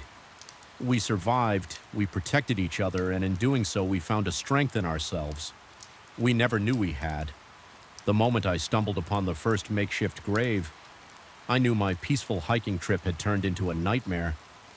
The forest floor was disturbed, unnatural mounds dotting the landscape like gruesome landmarks as I stood there. Frozen in horror, one thought echoed through my mind. I had just walked into a serial killer's dumping ground, and I needed to get out before I became the next victim. My name's Alex, and I've always been an avid hiker. There's something about losing myself in nature that helps clear my head and puts life into perspective. So when I had a few days off work, I decided to tackle a new trail in the Cascade Mountains, one that was off the beaten path and promised solitude and breathtaking views. The first day of my hike was everything I'd hoped for. The trail was challenging but rewarding, winding through dense forests and opening up to stunning vistas of snow-capped peaks. I set up camp that night feeling accomplished and at peace, looking forward to what the next day would bring. I broke camp early the next morning, eager to cover more ground. The trail became less defined as I pushed deeper into the wilderness maw, but I wasn't worried. I had my GPS and plenty of experience navigating rough terrain. It was late after afternoon when things took a turn. I had veered slightly off the main trail, following what looked like a game path in search of a good spot to set up camp for the night. That's when I saw it, a patch of ground that looked wrong. The earth was mounded up in an unnatural way, and there were withered flowers scattered on top. My curiosity overrode my caution. I approached the mound, my heart racing. As I got closer, I noticed other details. A piece of fabric poking through the dirt, what looked horribly like strands of hair. I stumbled back, my mind reeling. This was a grave, a fresh one, and it wasn't alone. As I looked around with new eyes, I could see other mounds scattered throughout the area, some older and more overgrown than others. Panic surged through me. I needed to get out of there to contact the authorities, but as I turned to leave, a twig snapped somewhere behind me. I froze, and straining my ears, it could have been an animal, I told myself. But deep down I knew it wasn't moving as quietly as I could. I crept towards a large boulder, hoping to use it as cover. I had just ducked behind it when I heard footsteps. Heavy, deliberate footsteps coming closer. "I know you're out there," a voice called out. It was a man's voice, deceptively calm and almost friendly. "No use hiding. Why don't you come out so we can talk?" I held my breath, pressing myself against the cold stone of the boulder. My mind was racing. Should I make a run for it? Try to reason with him? I had no weapon. Nothing to defend myself with except my wits. "I'll come on now." The voice continued closer. "Now I promise I won't hurt you. I just want to explain. Yeah, right, I'd seen enough crime shows to know how this would go. He'd try to lure me out to get me to trust him, and then I'd end up in one of those shallow graves." I peered around the edge of the boulder, trying to get a glimpse of my stalker. What I saw made my blood run cold. He was tall and broad-shouldered, dressed in hunting gear, and he was carrying a rifle. In that moment, I made a decision. I couldn't outrun a bullet, but maybe I could outsmart him. I grabbed a rock from the ground and threw it as hard as I could in the opposite direction. The sound of it crashing through the underbrush had the desired effect. The man whirled towards the noise, his rifle raised. "I see you," he shouted. Starting to move away from me, I took my chance. I burst from my hiding spot and ran. Not caring about the noise I was making, I could hear him cursing behind me. Then the sound of pursuit. I ran like I'd never run before, crashing through undergrowth, leaping over fallen logs, branches whipped at my face, leaving stinging cuts, But I didn't slow down. I could hear him behind me getting closer. My lungs were burning, my legs felt like lead. But terror kept me going. I had no idea where I was running to, only that I needed to get away. Suddenly, the ground disappeared from under my feet. I tumbled down a steep embankment, rolling and bouncing painfully before coming to a stop at the bottom. For a moment, I lay there, dazed and winded. The sound of sliding rocks above me snapped me back to reality. He was coming down after me, ignoring the pain radiating through my body. I forced myself to my feet and started running again. The forest was denser here, the undergrowth thicker. It slowed me down, but it would slow him down too. I pushed through, ignoring the thorns that tore at my clothes and skin. I don't know how long I ran. Time seemed to lose all meaning, but eventually I burst out of the tree line and found myself on a road, an actual paved road. Hope surged through me. Where there was a road, there had to be people, civilization, safety. I turned in what I hoped was the direction of the nearest town and started running again. Every few seconds, I glanced over my shoulder, expecting to see my pursuer emerging from the trees after what felt like hours, but was probably only minutes. I saw headlights approaching. I waved my arms frantically, praying the driver would stop the car. An old pickup truck slowed to a stop beside me. An elderly man peered out at me, his face creased with concern. "You all right, miss?" he asked. "Please?" I gasped, fighting to catch my breath. "I need help. There's a man, he's after me. Please, can you take me to the police?" The old man's eyes widened, but he nodded, reaching over to unlock the passenger door. "Get in," he said as we drove away. I kept looking back, half expecting to see the killer standing in the middle of the road watching us drive away, but there was nothing but empty asphalt stretching behind us. The rest of the night was a blur of police statements and medical checks. I told them everything about the graves, the chase, the terror of thinking I was going to die out there in the wilderness. They found the site I described, uncovering multiple bodies in various states of decomposition. They told me the work of a serial killer who had been active in the area for years. They never caught him, though he vanished into the vast wilderness, leaving behind only his grisly handiwork and the nightmares of those who encountered him. I don't go hiking alone anymore. Can't bring myself to it. Not after what happened, the forest. Once a place of peace and solitude, for me now feels full of hidden dangers. Every snapping twig, every rustle in the undergrowth sets my heart racing. But I haven't given up on nature entirely these days. I stick to popular trails, always with a group, and I've become an advocate for hiker safety, sharing my story as a cautionary tale because the truth is the wilderness can be dangerous in ways we don't always consider. It's not just the terrain or the wildlife we need to be wary of. Sometimes the most dangerous predators out there are the ones that walk on two legs. I often think about that day, about how close I came to becoming just another victim, another body in a shallow grave. It's a sobering thought, but also a reminder of my own strength and resilience. I survived, I outsmarted killer, and lived to tell the tale. And while the experience left its scars, both physical and emotional, it also taught me something important. Life is precious, and every moment is a gift.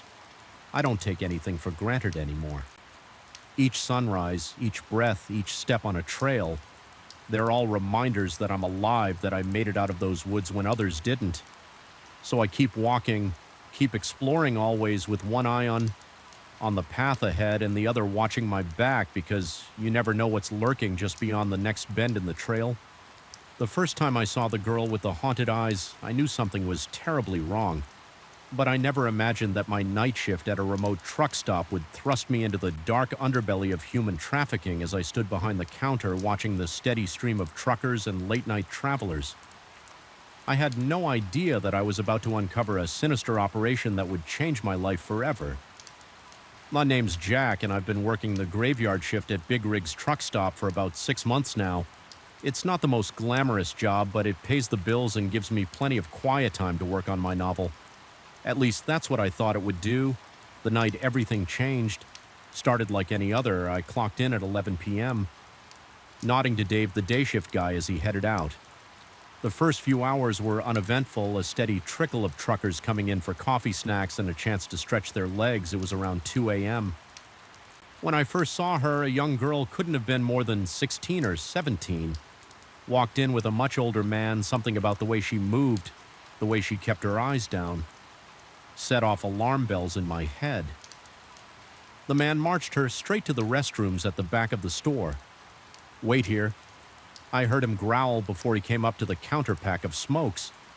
He grunted, not meeting my eyes as I turned to grab the cigarettes. I caught a glimpse of the girl in the security mirror. She was standing exactly where the man had left her, but her eyes were darting around frantically like a cornered animal looking for escape. I handed the man his cigarettes, trying to keep my voice casual as I asked, "Everything okay with your daughter?" His head snapped up, eyes narrowing, "Mind your own business." He snarled, snatching the pack from my hand and stalking back to the girl I watched as he roughly grabbed her arm and dragged her out of the store. My stomach churned. Something was very, very wrong over the next few weeks. I saw more girls like her, always young, always with older men who treated them more like property than people. I started paying closer attention. Noticing patterns, the same trucks would show up at odd hours, men would exchange hushed words and knowing glances. I knew I had to do something, but I was scared. What if I was wrong? What if I was seeing things that weren't there? And even if I was right, what could a simple night clerk do against what was clearly a large organized operation? It was a quiet Tuesday night when things came to a head. A big rig pulled in around 3 a.m., and I recognized the driver as one of the regulars I'd been watching. He came in alone, but when he left, he had 2 young girls with him. They looked drugged, barely able to walk straight. My heart was pounding as I watched them climb into the truck. This was it. I couldn't stand by any longer with shaking hands. I picked up the phone and dialed 911. "What's your emergency?" I took a deep breath. I think I've uncovered a human trafficking ring operating out of Big Rig's truck stop on Highway 20. The dispatcher's voice sharpened. "Can you elaborate, sir?" I told her everything I'd seen over the past few weeks, describing the girls, the men, the patterns I'd noticed as I spoke. I kept my eyes on the security cameras, watching the parking lot units are on their way. The dispatcher assured me, "Is there anything else you can tell us?" Just then, I saw movement on one of the screens. A van had pulled up and men were ushering more girls into it. "They're moving them now," I said urgently. "There's a van." Suddenly, the bell over the door jangled.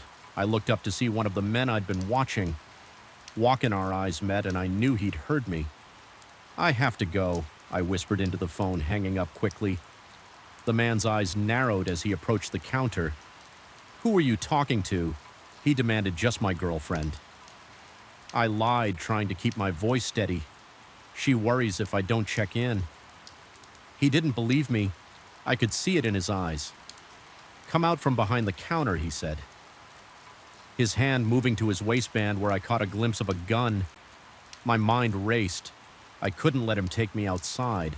I'd seen enough crime shows to know I'd never come back at.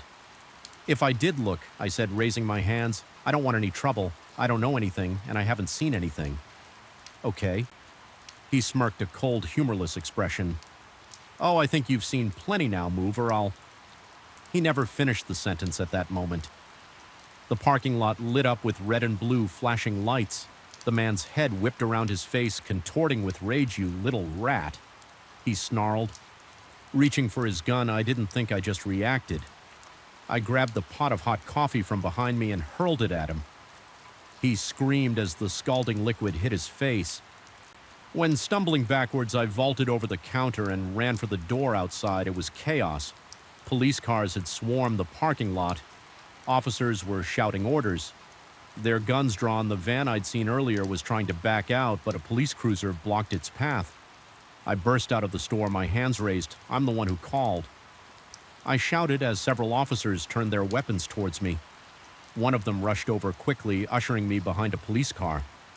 "Stay down," he ordered before running back towards the store from my position. I could see everything. The men were being arrested, pulled from their trucks in the van, and the girls. God, there were so many of them. Some looked dazed. Others were crying. A few tried to run, only to be gently but firmly stopped by female officers. It was over in minutes, but it felt like hours when the dust settled. One of the detectives came to take my statement as I talked. I watched paramedics treating the girls, wrapping them in blankets and leading them to waiting ambulances. "You did good, son," the detective said when I'd finished. "Real good. We've been trying to crack this ring for months. Your information was the break we needed." I nodded. Feeling numb, the adrenaline was wearing off, leaving me shaky and exhausted. "What's going to happen to the girls?" I asked. The detective's face softened. "They'll get help, counseling, medical treatment. Whatever they need. It's going to be a long road, but they've got a chance now." Thanks to you, in the days that followed, the full scope of the operation came to light. It wasn't just big rigs. The ring had been operating out of truck stops across 3 states. Dozens of girls were rescued, some of whom had been missing for years. I gave more statements, testified in court. The truck stop's owner was arrested too. He'd been turning a blind eye in exchange for a cut of the profits. I was offered a reward, but I couldn't take it. Instead, I asked for it to be donated to organizations that help trafficking survivors. I don't work at big rigs anymore, couldn't stand to be there after everything that happened. But I didn't give up on my dream of being a writer. In fact, I found my story. I'm writing about what happened, about the girls, about the dark world that exists right under our noses. Sometimes I think about that first girl, the one with the haunted eyes. I never found out what happened to her specifically, but I like to think she's out there somewhere free, maybe even happy. And on the nights when the memories keep me awake, when I see those girls' faces in my dreams, I hold on to that thought, because that's the thing about evil. It thrives in the shadows, in silence and complacency, but it only takes one person to shine a light, to speak up. One person can make a difference. I'm not a hero. I'm just a guy who was in the right place at the right time and chose not to look away. And if my story teaches people anything, I hope it's this: pay attention, look out for each other, and if you see something wrong, say something. You never know whose life you might save. The crumbling facade of Ravenswood Asylum loomed before me, its broken windows staring down like hollow eyes. I'd come here looking for thrills, for that perfect creepy photo to boost my urban exploration blog. Instead, I found myself trapped in a waking nightmare, hunted through decaying corridors by those who should have been long, long gone. Sometimes the dead don't rest easy, and the insane never truly leave. My name's Maya, and I've always been drawn to abandoned places.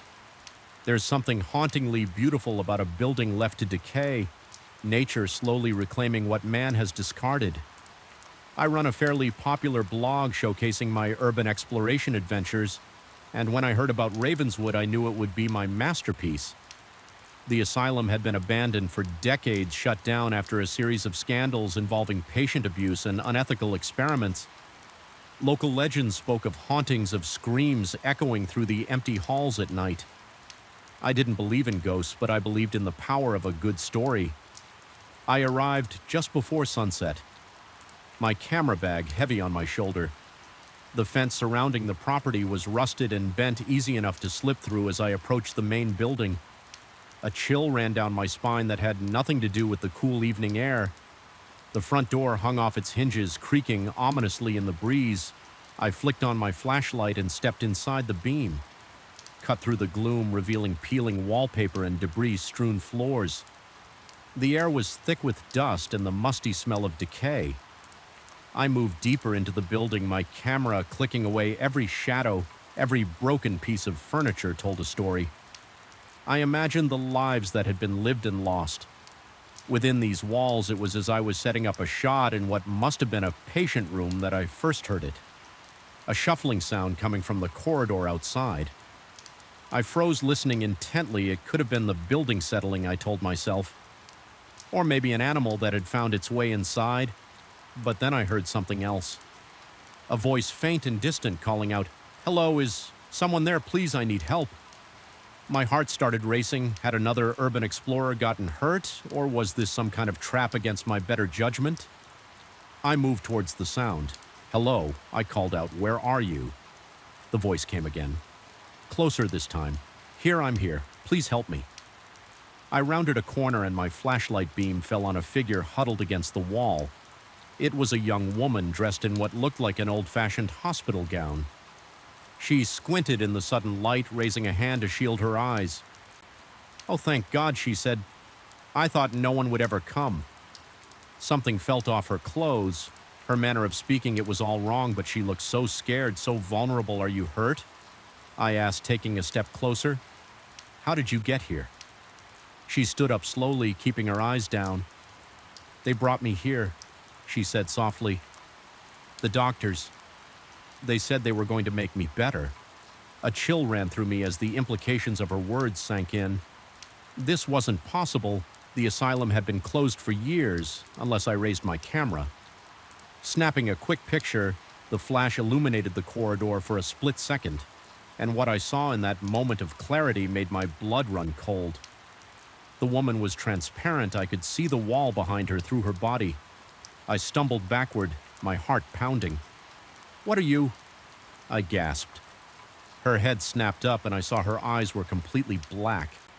A terrible smile spread across her face, revealing rows of sharp teeth. "We're the ones they left behind," she said. Her voice suddenly deep and inhuman. "And now you're going to join us?" I ran. I didn't think. Didn't plan. Just turned and fled back the way I'd come behind me. I could hear her laughing, the sound echoing off the walls as I raced through the corridors. More voices joined hers. Whispers and screams seemed to come from everywhere at once. Shadows moved at the edge of my vision, figures darting just out of sight. I burst into what must have been the main hall, a vast space with a grand staircase leading to upper floors, and there, blocking my path to the exit, stood a group of people. Some wore patient gowns, others the uniforms of orderlies and nurses. All of them had the same black eyes, the same terrible smiles. "Welcome home," one of them said, a tall man in a doctor's coat. "We've been waiting for you." I backed away, my eyes darting around for another escape route. "This isn't real," I said, more to myself than to them. "You're not real." The doctor laughed, a chilling sound. "Oh, we're very real, my dear, more real than you can imagine. We've been trapped here for so long, waiting for someone like you, someone to set us free." They began to advance, their movements jerky and unnatural. I turned and ran for the stairs, taking them two at a time. I could hear them behind me, their footsteps thundering on the old wood. The upper floors were a maze of corridors and rooms. I ran blindly, no longer sure which way was out. Every turn brought me face to face with more of them, patients with vacant eyes, nurses with bloody uniforms, doctors wielding rusted scalpel. I found myself in what must have been a treatment room. Old electroshock machines stood. Silent witness to past horrors, the only way out was a small window, barely big enough for a person to fit through. As I struggled to open the rusted latch, the door burst open behind me. The spirits poured in, their cold hands reaching for me with a final desperate shove. The window gave way. I didn't hesitate. I dove through the opening. Feeling the old glass scrape against my skin, for a heart-stopping moment I was falling. Then I hit the overgrown shrubbery below the impact, knocking the wind out of me. Ignoring the pain, I scrambled to my feet and ran. I didn't stop until I reached the fence, practically diving through the gap I'd used to enter. Only when I was back in my car, doors locked and engine running, did I allow myself to breathe. My hands were shaking so badly I could barely grip the steering wheel. As I sped away, I glanced in the rearview mirror. Ravenswood Asylum stood silhouetted against the night sky, and there in one of the upper windows I saw a figure watching me leave. Even from this distance, I could see its eyes gleaming in the darkness. I didn't stop driving until I was back in the city, surrounded by the comforting sounds of traffic and normal living people.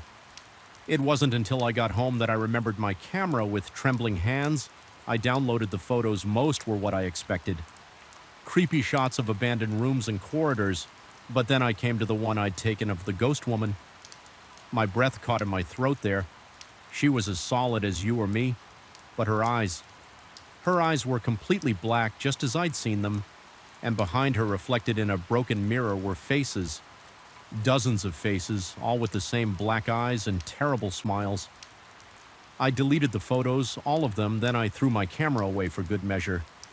My urban exploration days were over. I still have nightmares about Ravenswood, about black eyes and reaching hands and the feeling of being trapped in endless decaying corridors sometimes.